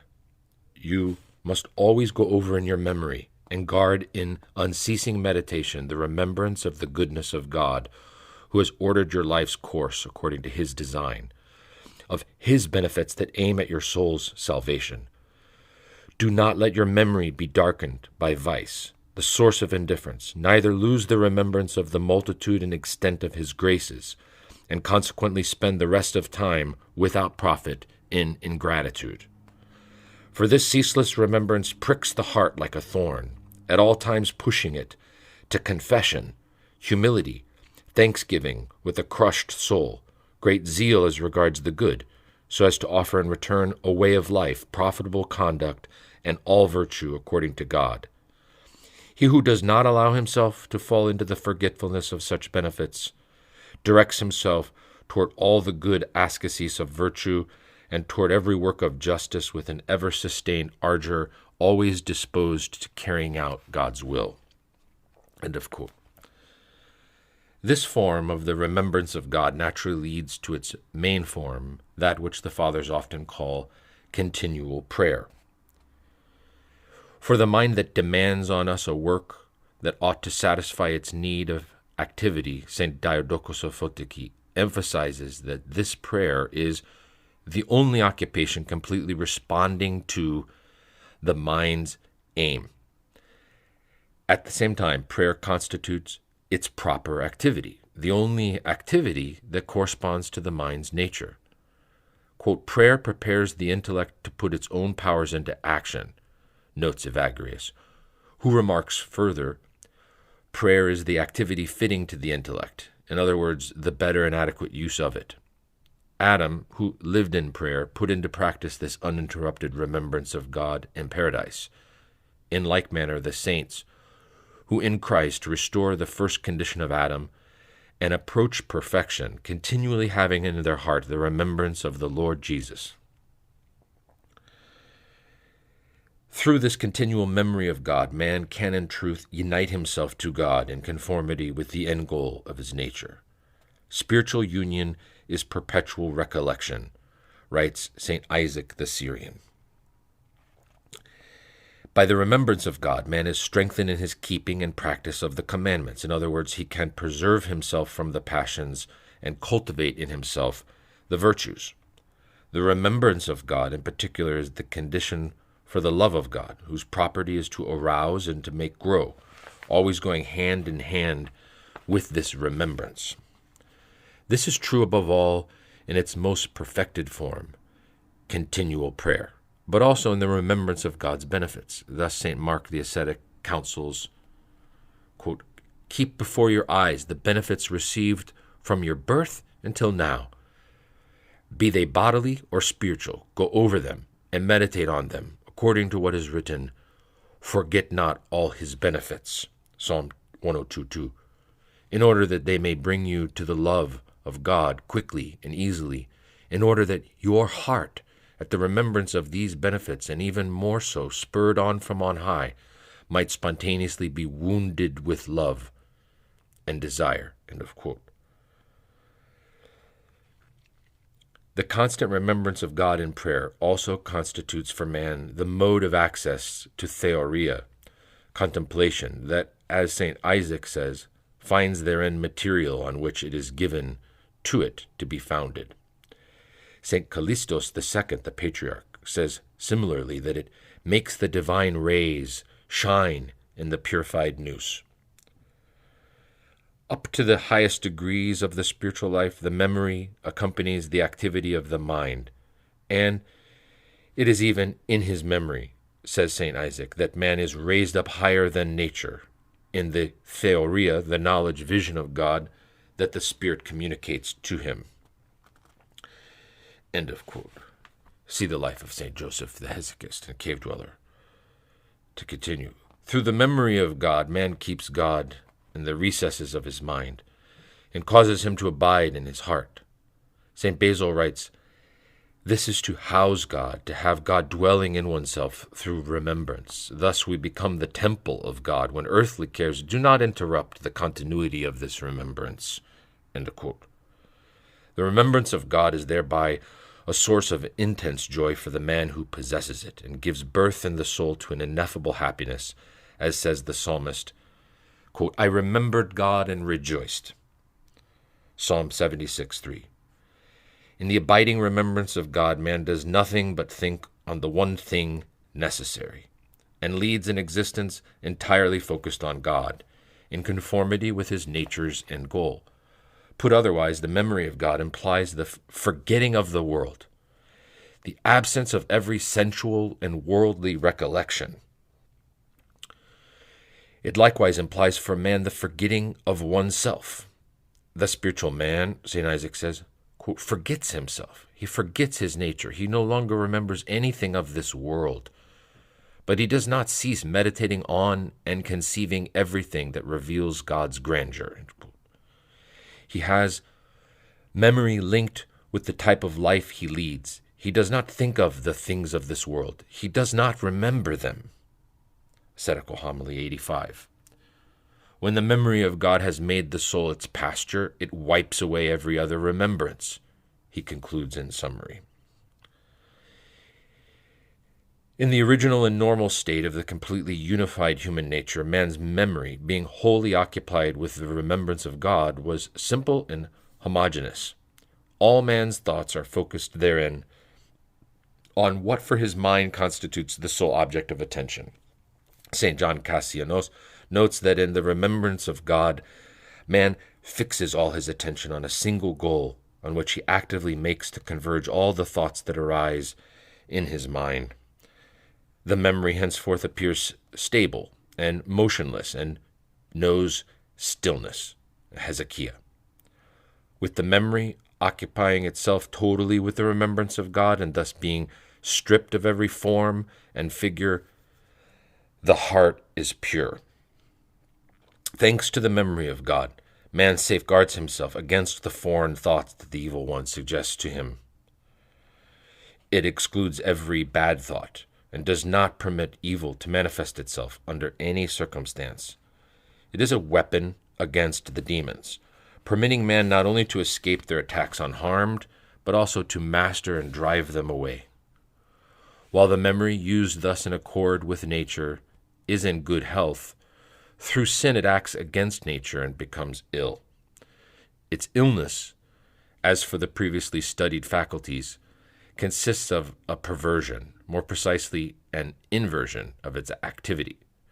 Although in human nature's normal state the memory is used exclusively and conformably to the finality of its nature for the remembrance of God and the good, thereby being ignorant of every sensible reality and every evil, through sin it becomes, on the contrary, contranatural, forgetful of God and the good, and recalls evil and sensible realities. This illness of the memory naturally affects the mind, which is its organ. To the entire extent to which it has become forgetful of God, the mind is alienated in an activity foreign to it and comes to know spiritual suffocation and death. Thus St. Isaac writes, "What happens to the fish when it leaves the water happens to the mind when it departs from the memory of God and is scattered amid the memory of the world." Ascetical Homily 43. All the faculties that depend directly on the memory likewise suffer from the pathological effects of the memory's illness. Thus St. Maximus considers that the forgetfulness of God and of the good along with ignorance is man's sickness in the rational part of the soul. The forgetfulness of God along with the ignorance of God, with which it goes hand in hand, plays a central role in man's fall. For this reason, St. Gregory Palamas sees the essence of the ancestral sin in the abandonment of the remembrance and contemplation of God. And St. Mark the Ascetic notes, Scripture says, Sheol and Abaddon lie open before the Lord. Proverbs 15:11. Here it speaks of the heart's ignorance and of forgetfulness. Ignorance is Sheol, and forgetfulness is Abaddon, and both kill man spiritually. We've already noticed that St. Mark the Ascetic, and following him St. John Damascene, consider that forgetfulness, along with ignorance and spiritual negligence, are the three giants of the devil, from which proceed all the passions and evils that affect fallen man. To repeat, we have already noticed that St. Mark the Ascetic and following him St. John Damascene considered that forgetfulness, along with ignorance and spiritual negligence, are the three giants of the devil, from which proceed all the passions and evils that affect fallen man.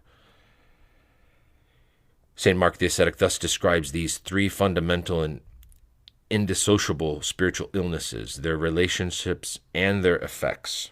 In his letter to Nicholas, quote, there are three foreign giants, strong and mighty, whom you must consider. On them rests all the might of our formidable spiritual enemy. Those who are held as the mighty giants of the wicked one are ignorance, the mother of all evils, forgetfulness, her sister, associate and helper, negligence, who weaves in the soul a garment of a veil dark with black clouds. She strengthens and fortifies the other two, giving them their substance by introducing evil on an endemic level and by rooting it in particularly heedless souls. The rest of the passions grow and are strengthened thanks to negligence, forgetfulness, and ignorance. These support one another and cannot stand without the others. The might of the adverse powers, as well as the strength of the princes of evil, is made manifest through them. By them the whole army of maleficent spirits worms its way in, is strengthened, and can bring about its designs. End of quote. We have seen that it is difficult to determine what comes first in the process of the fall, whether it be the seduction of sensual pleasure that leads man to ignore and forget God, or whether on the contrary it be ignorance and forgetfulness of God that cause man to turn away and turn towards sensible reality. There exists, as we have noted, a dialectic of these two opinions that justifies sometimes advancing the one and sometimes the other. Thus, St. Diadochos of Photiki favors the first solution. Seduced by sensual pleasure, Adam and Eve begin to forget God. The first Eve preaches to us that when we use sight, taste, and all the other senses beyond measure, they dissipate the memory of the heart. Indeed, as long as she had looked with pleasure upon the forbidden tree, she consciously remembered the divine precept. This is also why she was still sheltered under the wings of divine love.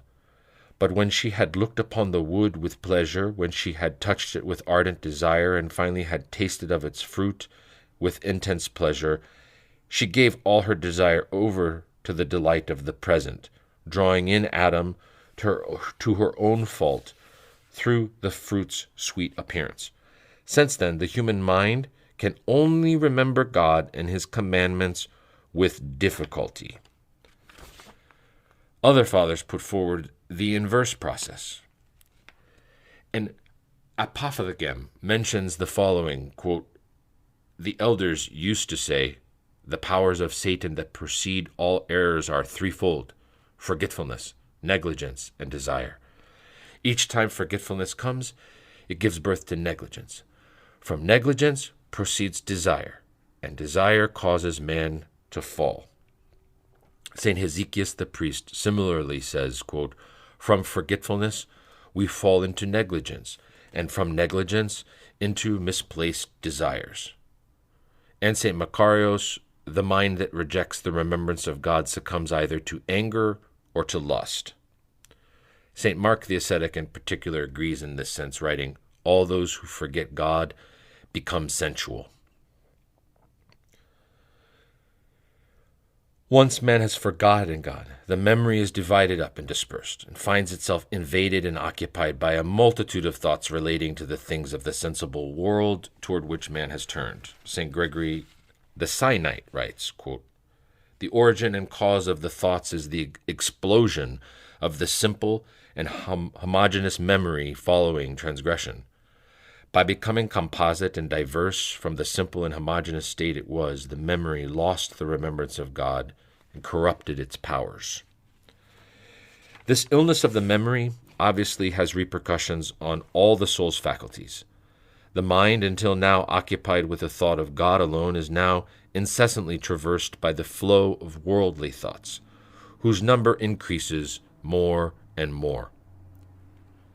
Indeed, the memory, along with the imagination, becomes the main route by which alien thoughts penetrate man's heart and take over his mind, and is one of the principal sources of the thoughts which alienate him.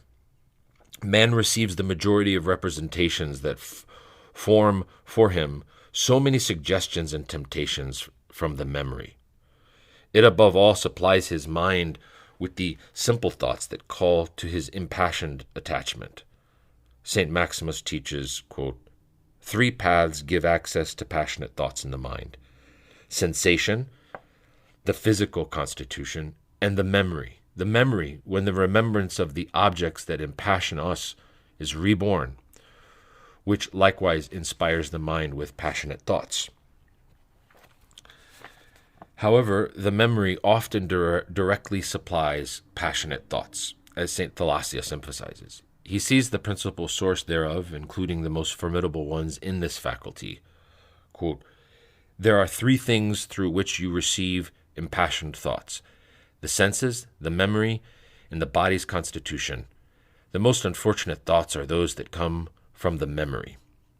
The memory especially produces such thoughts because it keeps the remembrance of past wrongs and the marks of previously established passions, and, above all, those of the pleasures linked to them, which gives its representations a strong seductive power.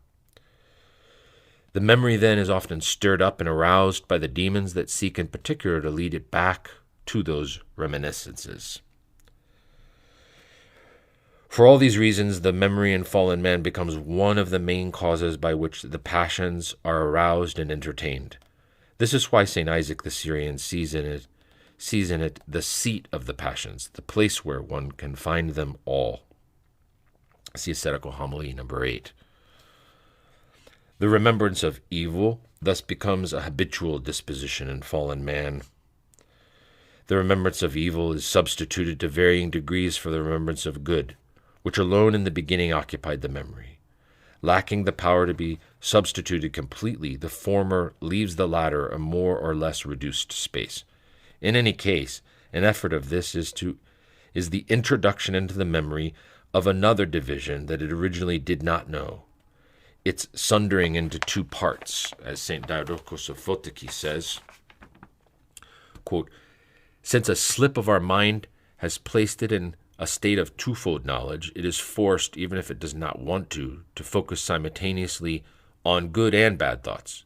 Verily, to the measure that the mind hastens to conceive of good, it just as soon remembers evil.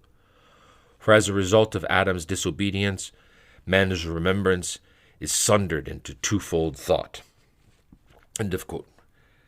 The remembrance of good and the remembrance of evil are not only neighbors, they are intermingled, contributing to the increase of confusion which the memory and the intellect already receive from the multiplicity and the diversity of the thoughts that permeate them.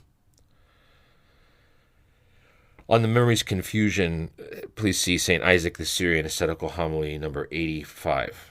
To continue, even if fallen man is covered with an abyss of forgetfulness, as St. Hezekiah the priest says, the remembrance of God and of the good after Adam's transgression is not made impossible, but does become more difficult.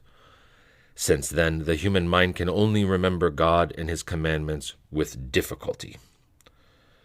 St. Gregory the Sinite writes in the same vein, disobedience has distorted the relationship of the simple memory with the good. The memory has corrupted its powers and weakened its natural attraction to virtue. Indeed, as we have seen, man's mind finds itself suffused and occupied with a multitude of remembrances of worldly things and of thoughts, passionate or not, logis me, but in any case, alien to God. These recollections come to man's mind by reason of his attachment to this world, but also by reason of the activity of the demons who seek particularly in this way to keep man distanced from God. Footnote, this action is clearly revealed to the man seeking to regain the remembrance of God in prayer, as Evagrius in particular points out. The devil so passionately envies the man who prays that he employs every device to frustrate that purpose. Thus he does not cease to stir up thoughts of various affairs by means of the memory. Elsewhere he explains at greater length, when the devils see that you are really fervent in your prayer, they suggest certain matters to your mind, giving you the impression that there are pressing concerns demanding attention. In a little while they stir up your memory of these matters and move your mind to search into them. Then, when it meets with failure, it becomes saddened and loses heart. End of footnote. To continue.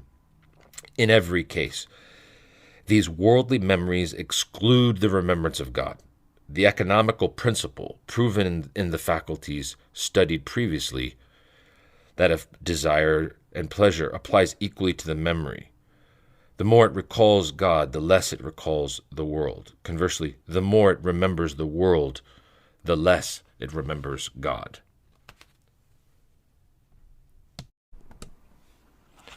Part 1 continued, Anthropological Premises. Original Health and the Origin of Illnesses. Chapter 3 continued, Pathology of Fallen Man. Section 6, Pathology of the Imagination. Of all men's faculties of knowledge, the imagination, fantasia, is one of the most elementary. Its natural function is to permit man to imagine sensible things as such, and is thus directly linked to sensation and the sensible. The imagination transforms man's sensations into images and allows him to have a representation of what he perceives in the form of images. Likewise, in connection with the memory, it permits him to visualize the recollections remaining from what he has perceived. See Ascetical Homilies of St. Isaac the Syrian, number 46. To continue. The imagination, man's faculty for transforming perceptions into corresponding images and reproducing them when the memory remembers them, is also the capacity to produce new images by combining several of these images taken together or separately. Thus, the imagination, fantasia, can take on three forms: the productive imagination, the reproductive imagination, and the creative imagination. Footnote, the creative imagination designates in a large sense man's creative and inventive capacity, which often is brought into play by the reason, rather than by the imagination, properly speaking. Here we shall only consider the imagination in the strict sense, that is, the capacity to produce images. To continue. And the creative imagination, each being founded on the previous form. In its latter two forms, under the particular conditions of sleep, it produces dreams. In man's primordial condition, his imagination was linked exclusively to his representation of the sensible creatures that existed. Though an indispensable faculty in the context of his necessary relations with the latter, the imagination was not an obstacle in these to his relationship with God, nor did it turn man away from him. Since man, in the state in which he had been created, was passionless, he was ignorant of the evil imagination that is opposed to the simple and the right work of the mind. The images produced by him remained simple, that is, not linked to any passion, either to kindle it or be enkindled by it.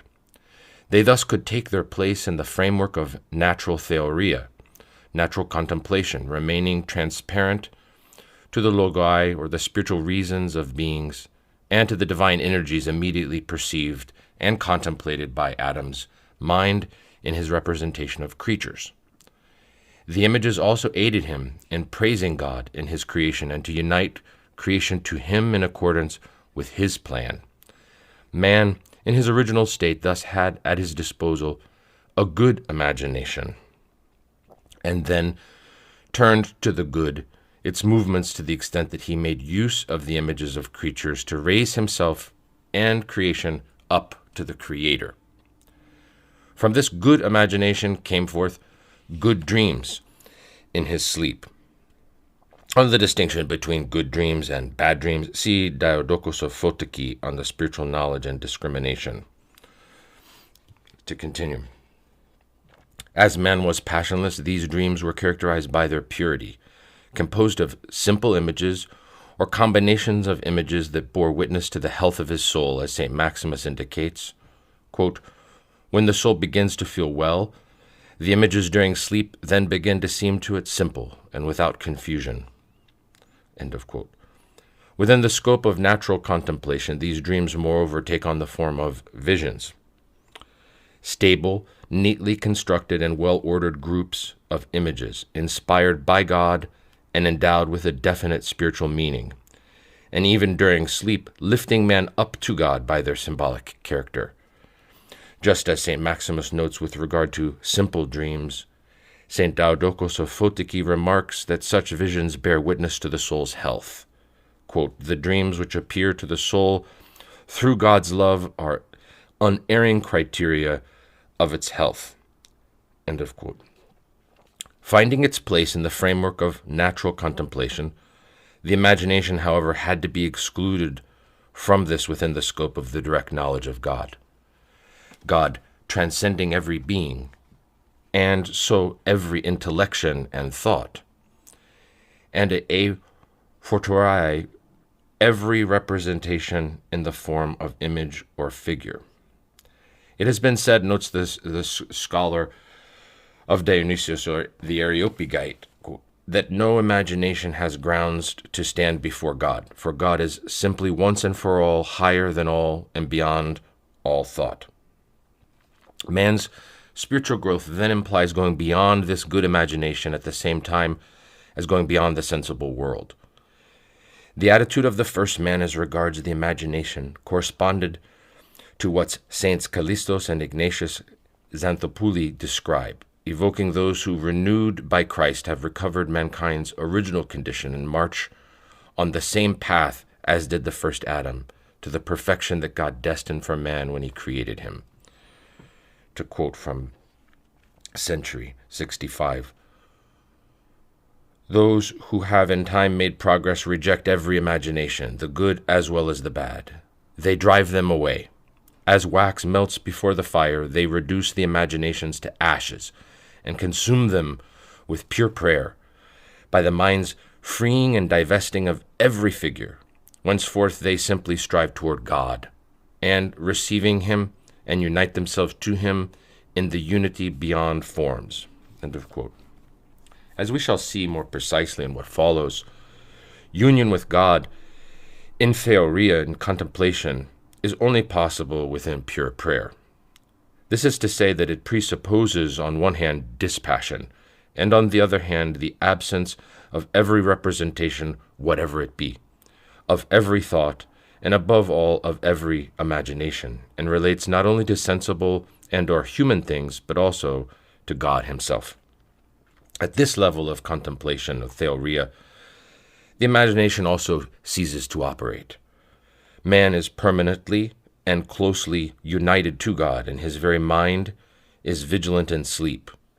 Divine visions supplant his dreams.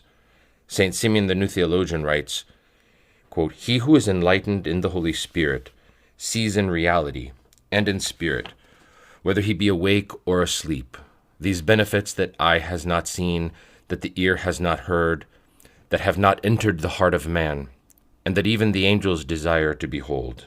End quote. Yet these visions are no longer of images and no longer engage the imagination. Rather, they are produced in the nous of the perfect man by the Holy Spirit himself.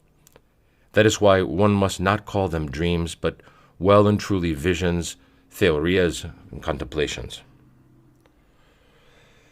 Through the ancestral sin, the imagination in man becomes an instrument of separation from God. From then on, man fills his soul, devoid of God, with its creations. This is true of the creative imagination. One cannot help but recall here St. Athanasius' explanation in which the soul, unable to remain immobile and objectless after having turned away from God, to whom its original nature destined it, begins to imagine objects to which it might turn. Quote, the soul then moves, but this is no longer toward virtue, or so as to see God, taking thought of what is not. It transforms the power within and uses it to turn toward the desires that it has imagined. To continue, evil has not from the beginning been with God or in God, nor has any substantive existence, but that man, in default of the vision of good, began to devise and imagine for themselves what was not, after their own pleasure.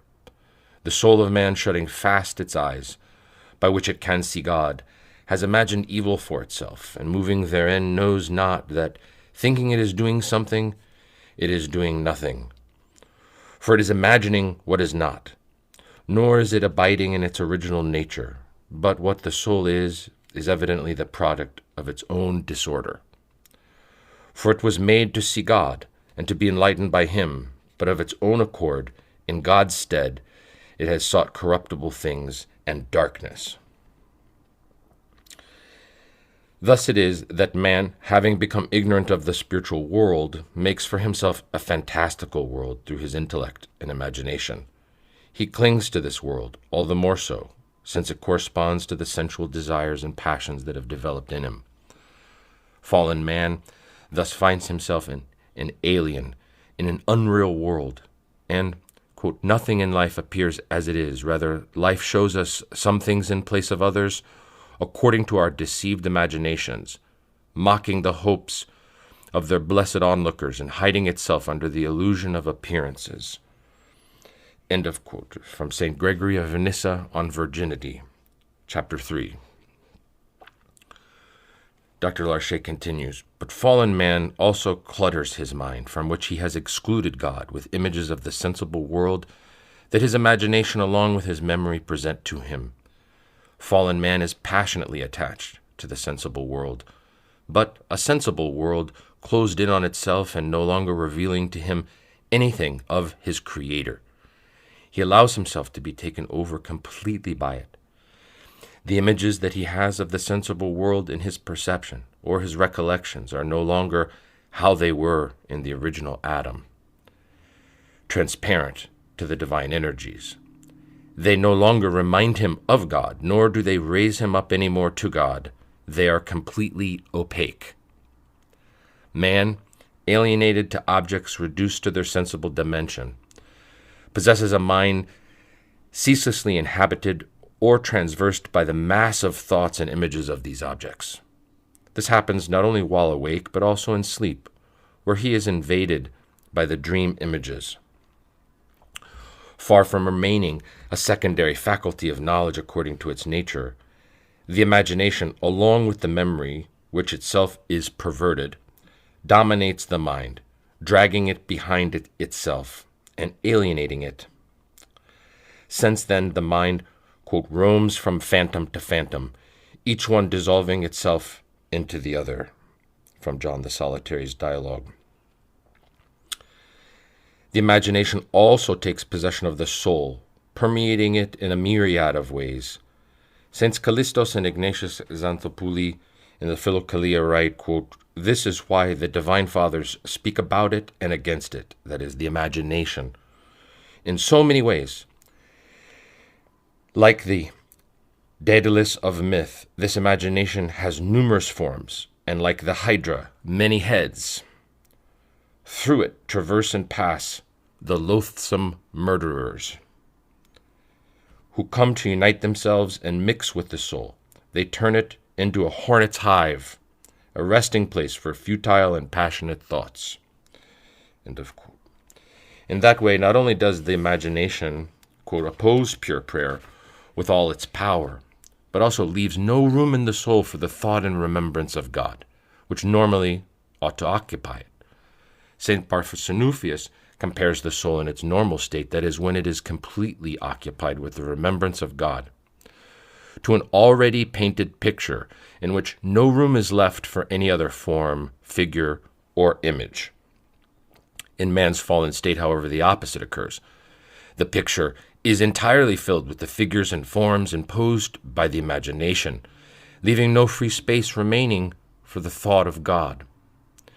In fallen man's interior life, the imagination occupies a greater space and plays a deadlier role, since it exerts itself in close relation with the passions. Quote, today, man is possessed in his movement by the irrational imagination of the passions, notes St. Maximus. On one hand, the imagination arouses the passions, offering them supports upon which they can be put to use and developed.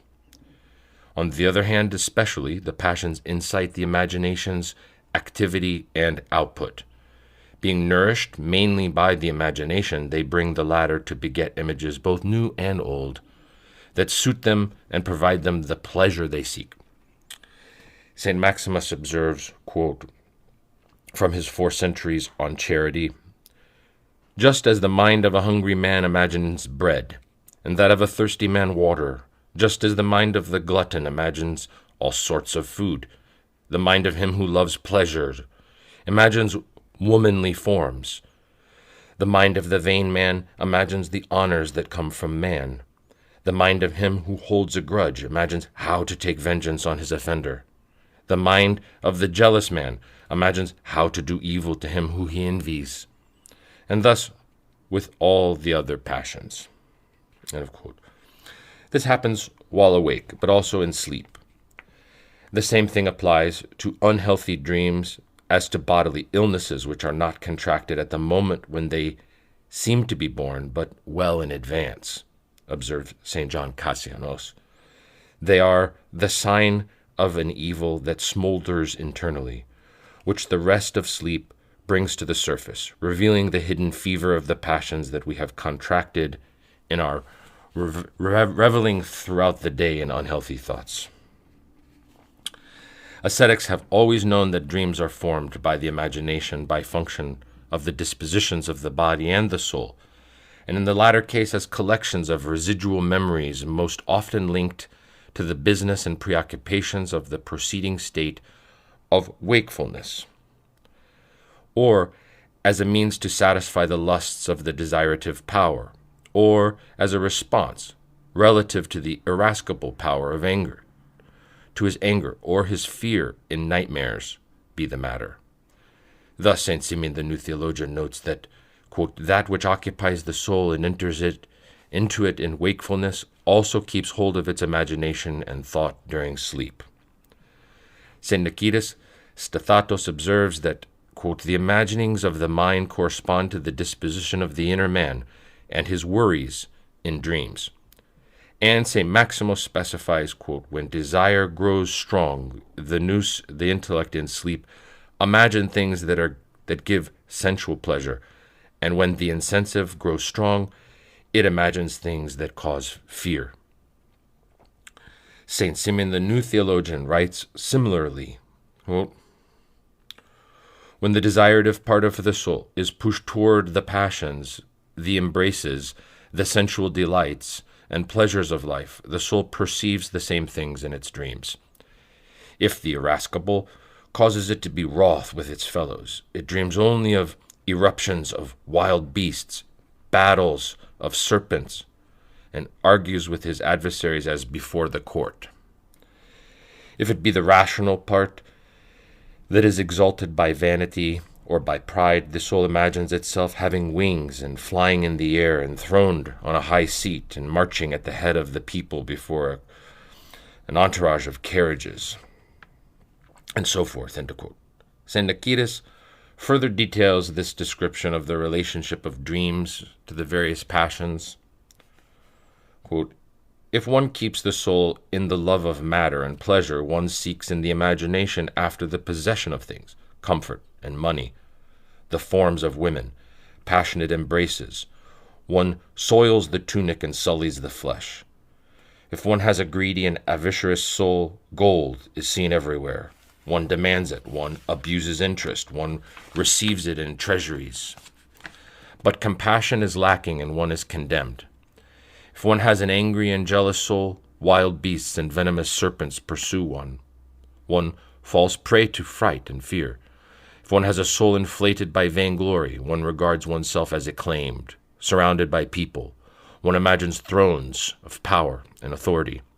One considers that one possesses what one no longer has, or at least what one will have, and one it always on the watch. If the soul is proud and full of presumption, behold, one is born in the most glorious carriages. One can even have wings and fly in the air. All tremble before the height of this power. End of quote. Dreams thus reveal by their presence and form the nature and strength of the passions whence they come, and consequently show that the soul is sick, even indicating by which illnesses and which of its parts it is more particularly stricken. As Evagrius notes, quote, the demons wage a veritable war against our concupiscible appetite. They show conversations with our friends, banquets with our relatives, whole choruses of women, all kinds of other things calculated to produce delight. Under the influence of this part of our soul, when they grow unhealthy while our passions undergo a full-bodied development, when on another occasion, the demons stimulate the irascible appetite, they constrain us to walk along precipitous paths where they have us encounter armed men, poisonous snakes, and man-eating beasts. We are filled with terror before such sights, and fleeing, we are pursued by the beasts and armed men. Let us then guard this part of the soul. End of quote. To continue. In this twofold relationship of the imagination with the passions, the fathers emphasize that the demons play a very important role, whether they push man to imagine things in response to his passions and by means thereof, as we have just explained, or whether they directly arouse in him images and fantasies with the aim of activating the passions. In this latter case, they manage to cast images into man's mind, whether asleep or awake, which are completely new to him, having no relation to any of his past or present sensory experiences. Footnote, this appears characteristically in the story from the Apophthegmata, quote, it is said of an elder who went to Scetis, still having a very small son, who did not know what a woman was. So, when he became a man, the demons showed him images of women, and he informed his father, who was stunned. Once, when he went up into Egypt and his father and him saw women, he said to his father, Abba, these are the people who come to me in the night at Scetis. And the old man was amazed at how the demons in the desert were showing him images of women. End of quote. End of footnote. To continue. Having no relation to any of his past or present sensory experiences, which he himself has not created and which somehow are imposed on his mind. Their plan in this is to cause man to make new mistakes or to lead him on to wicked paths that he has not yet trodden. In any case, it is a question of the demons leading man astray and keeping him distanced from God. The main form taken by the demonic suggestions that push man to sin seems to be imaginings. If thoughts are often associated with imaginary images in ascetic works, the latter are often reduced to the former, or have their origin in them. As a result, the imagination appears as the main point of entry of these suggestions into the soul. Quote, it is like a bridge that the demons cross, the saints have said. Notes St. Callistos and Ignatius Xanthopouli. St. Hezekiah the priest writes, quote, "The demons always push us to sin by the deceitful imagination. Satan cannot arouse thoughts and expose them to the mind, heart, nous, so as to deceive it without the imagination. The imagination seems in any case to be the main instrument of demonic activity on the human soul, during sleep or while awake.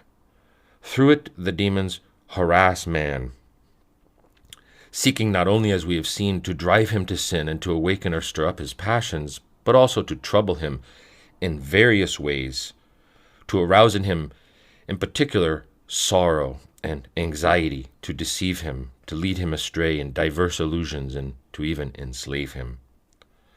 St. Hezekiah the priest even has it play a role of foremost importance in man's fall. Quote, "Thus did Satan separate Adam from God, by giving him to imagine that he possessed divine dignity. And thus the fallacious and crafty adversary continues to deceive sinners." Adam was tempted by the devil from his creation, and so knew of the demonic suggestions that penetrated through means of the imagination. Before he sinned, he refused, however, to pay any attention to them, to enter into dialogue with them, and to assent to them. He thus was unaware of any evil imagination, his imagination being inactive with regard to evil. Fallen man, on the contrary, opens himself up to these suggestions, thus making them his own. He feeds his imagination on them, thus engendering and developing the evil imagination that we have described above, and making himself completely accessible to demonic activity and its effects. The Fathers consequently underscore man's responsibility in the perversion of his imagination, which constitutes its illness, for lack of remaining faithful to the divine commandment, of remaining attentive to God alone, of guarding his heart from every alien thought, in short, for lack of remaining sober and vigilant and niptikipate. Man has turned his imagination, which had been given him as a bridge to God, into, quote, "a bridge that demons cross." As long as man has not recovered this vigilance, this watchfulness and nipsis that characterized his nature in its perfect and healthy state, his heart remains open to the wicked suggestions that the enemy makes to him by way of his imagination. He allows himself to be invaded day and night by images that set his mind adrift and alienate him, rendering him and keeping him far from God. As long as man imagines what distances him from God, he thereby makes plain that not only his imagination, but also his entire soul is sick. To conclude Chapter 3, Pathology of Fallen Man, Section 7, Pathology of the Senses and Bodily Functions. It is not only on the level of the soul's faculties that the ancestral sin has introduced changes, made deviations, and engendered illnesses. The bodily functions and the senses, the ways in which man makes use of his body's different organs and his modes of sensory perception, are themselves also perverted, and by this fact have become ill. The whole man was made in the image of God, his body as well as his soul, with the mission of achieving in them the whole likeness and the goal of being completely deified. The Fathers emphasize that the virtuous life is a life in which the body takes part. There are bodily virtues, but the body also participates in the majority of the soul's virtues. Certain charismata of the spirit, St. Gregory of Palamas observes, quote, "act through the intermediary of the body." Generally speaking, the body itself also participates in its sanctification through its faculties and energies. Working together with the soul and under its direction, the body receives from it the grace of the Spirit. The body is called to be deified with the soul.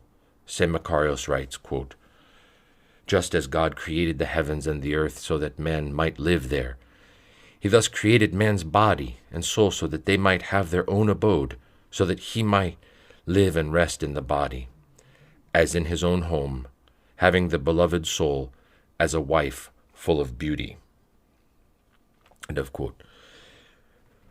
underscoring the fundamental unity of the human makeup, the unity of the soul and the body and the human person and their common destiny. St. Gregory Palamas continues, quote, "What is the joy, the movement of the body that is not an activity common to the soul and the body?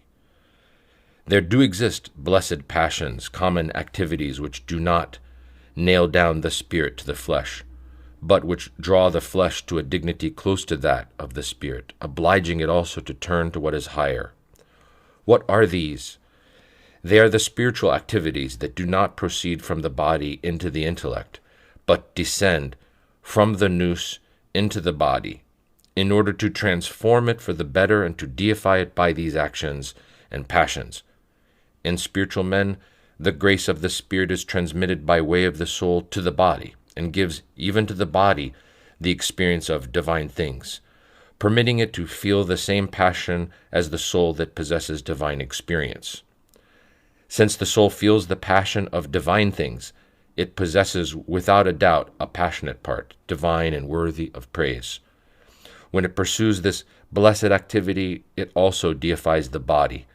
The body then does not move, pressed by bodily and material passions, but returns to itself, rejects all association with evil things, and itself inspires its own deification, one that is inalienable." End of quote from the Triads. To continue. One of the body's basic functions is to serve as an instrument to the soul in its relationship with material creation. Through the intermediary of the bodily senses, the soul becomes acquainted with sensible beings, and through the body's organs, it can concretely enter into relation with and act upon them. Sensory perception, the gateway to knowledge of material beings, is at once a somatic and psychic process. At its foundation is sensation, the physical modification of a sense on contact with a corresponding object, through which objective information as to the object's appearances is communicated to the soul. Another operation then takes place in which the sensory data are interpreted by all the faculties that contribute to knowledge in the soul. In a complex process in which the intellect, the memory, the imagination, and desire play a part, the object, such as it is presented by the senses, is situated in space and in relation to other objects. It is also named, defined as regards its nature, its sense, its function, and value. This interpretation, constituting the essence of sensory perception, is not limited to the object, even though it takes objective data as its foundation. It does not consist in providing some sort of description of the object, but rather elaborates on it by function of the knowing subject's values.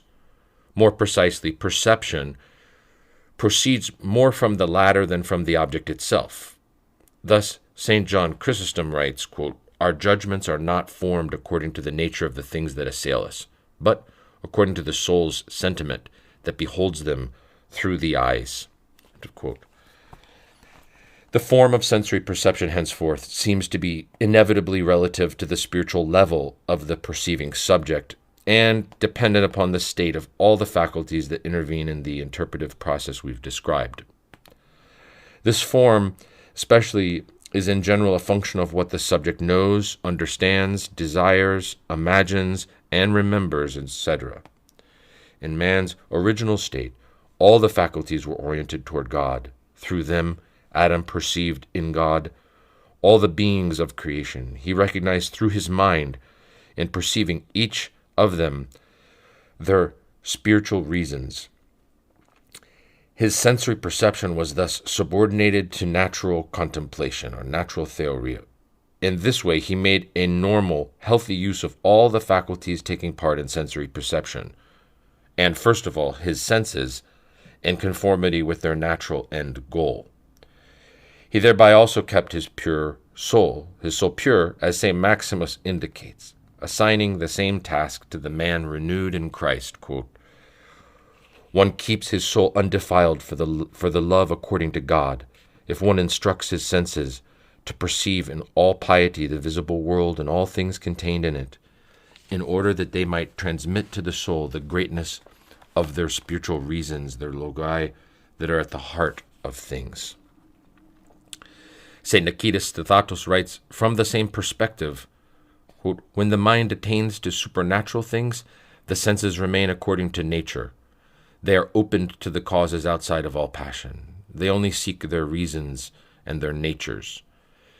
They discern without error their energies and qualities. They are neither affected nor do they go to them contrary to nature. End of quote. Elsewhere, St. Nicetas Stathatos teaches that all the actions ramified in the senses, sight, hearing, smell, taste, touch, are moved according to nature if what is better prevails. In addition, the Father sometimes reminds us of what the correct uses of the senses is in accordance with their nature. St. Athanasius thus specifies, quote, the body has eyes in order to behold creation and to know its creator through its harmonious order. St. John Chrysostom likewise says, quote, the eyes have been given you so that you might give glory to the Lord at the sight of creation. End of quote. And further, the eye is made to extol the Creator in beholding the creatures of God. End of quote. St. Serpion of Thumius also recalls from the same perspective the following words addressed to God by the psalmist, unto thee have I lifted up my eyes, unto thee who dwellest in heaven. Behold, as the eyes of servants look to the hands of their master, so do our eyes look unto the Lord our God. Psalm 122, verses 1-2. In the same way, the ears were made so that man might be able to listen to the divine words and laws of God, and so that he might be made able to hear God in all the world's sounds. Smell, likewise, was conceived so that man might smell in every being the aroma of Christ. Taste, so that man might taste in every food that the Lord is good. And touch, so that man might touch in everything the Word of God. In short, the end goal of the senses is to contribute to the uniting of all sensible creatures to God, in conformity with the task that God gave man when creating him. Therefore, St. Nicetas Stathatos writes, quote, endowed with senses, we must perceive sensible things well, lifting ourselves through their beauty up to the Creator and bringing perfect knowledge of these things back to him. End of quote.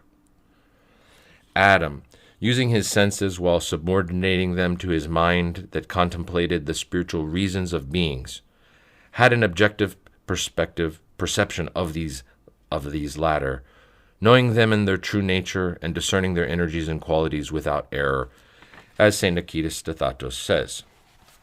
Adam and Eve perceived reality identically before their sin, since all their faculties and senses were completely in harmony with the one God and perceiving everything according to him. In his paradisical state, all man's bodily organs performed according to their true nature and purpose, namely, to act according to God and to work with deification in mind. Consequently, they have to be exercised in the man renewed in Christ, which causes the apostles to say, Romans 12:1, quote, I appeal to you, therefore, brethren, by the mercies of God, to present your bodies as a living sacrifice, holy and acceptable to God.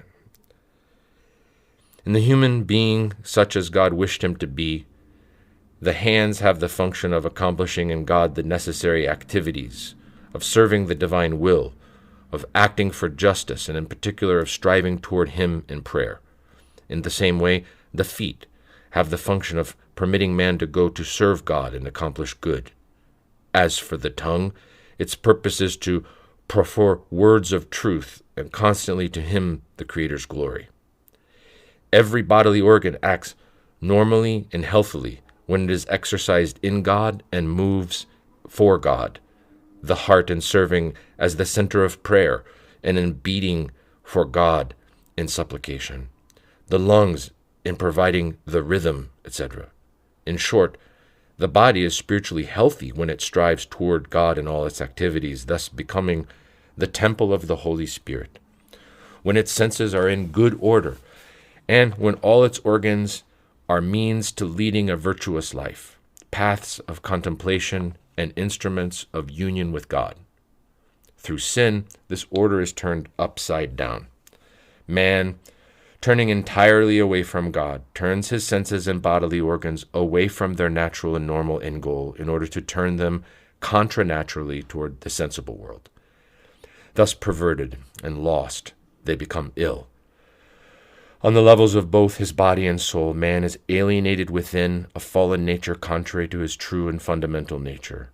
St. Macarius says that when the apostle speaks of the old man, quote, he understands thereby a complete man, having eyes in addition to our eyes, a head in addition to our head, ears in addition to our ears, hands in addition to our hands, feet in addition to our feet.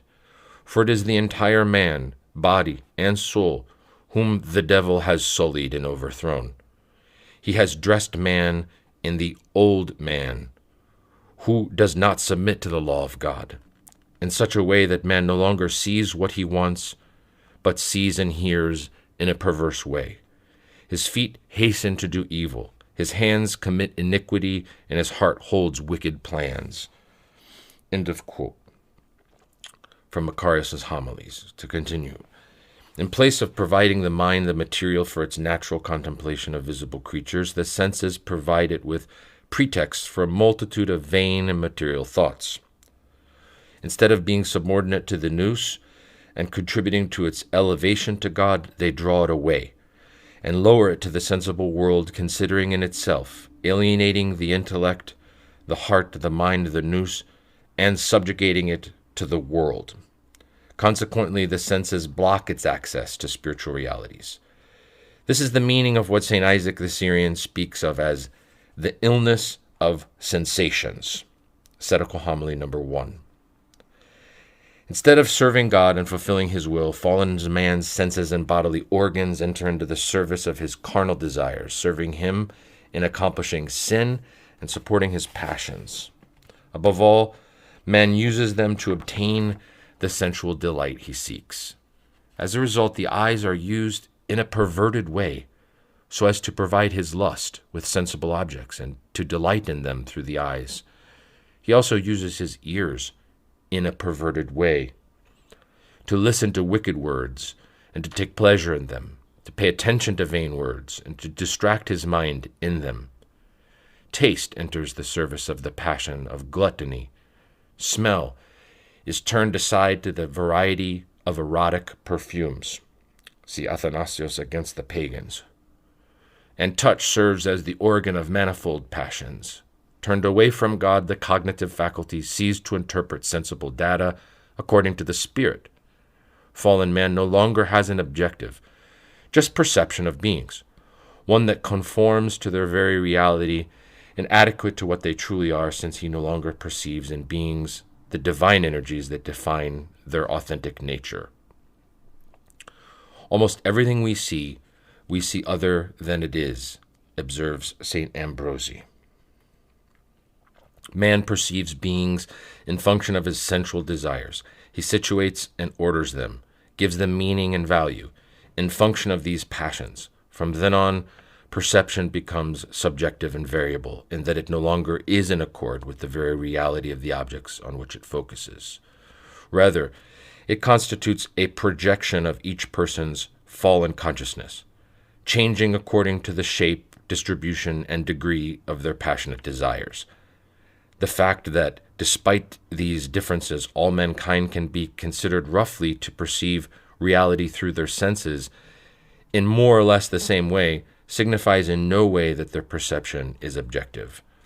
On the contrary, it simply demonstrates the concord of subjectivities partaking of a common fall, and the fundamental identity of the deformities suffered by the perceptive faculty of Adam's descendants. The bodily organs are turned in the same way by sin away from their original end goal and normal function and begin to act pathologically. St. Athanasius, expounding the consequences of the ancestral sin, explains how the soul caused all the bodily functions to act the wrong way. Quote, the soul thus moved the hands toward the opposite goal, making them commit murder. It turned the sexual organs, to adultery instead of legitimate procreation. As for the tongue, it caused it to utter curses, insults, and false oaths instead of words of blessing. Again, it made the hands strike and rob men, our fellow creatures. It made the feet swift to shed blood, and turned the stomach to drunkenness and an unappeased satiety. St. John Chrysostom writes similarly, quote, "Let us regard our members. We shall find them also to be the cause of our ruin if we do not take care. This will not be the result of their nature, but the result of our negligence." Functioning, therefore, against nature, the senses and bodily organs act in an insane and mad way. St. Achaetus Stathatos speaks of the insanity of the senses. St. Athanasius also writes, highlighting the soul's implication in this distraction, quote, "For just as if a charioteer, having mounted his chariot on the racecourse, were to pay no attention to the goal toward which he should be driving, but ignoring this, simply were to drive the horse as he could, or in other words, as he would, and often drive against those he met, and often down steep places, rushing wherever he impelled himself by the speed of the team, thinking that thus running he has not missed the goal. So the soul too, turning away from the way toward God and driving the members of the body beyond what is proper, or rather, driven herself along with them." End of quote. End of part 1. Anthropological premises.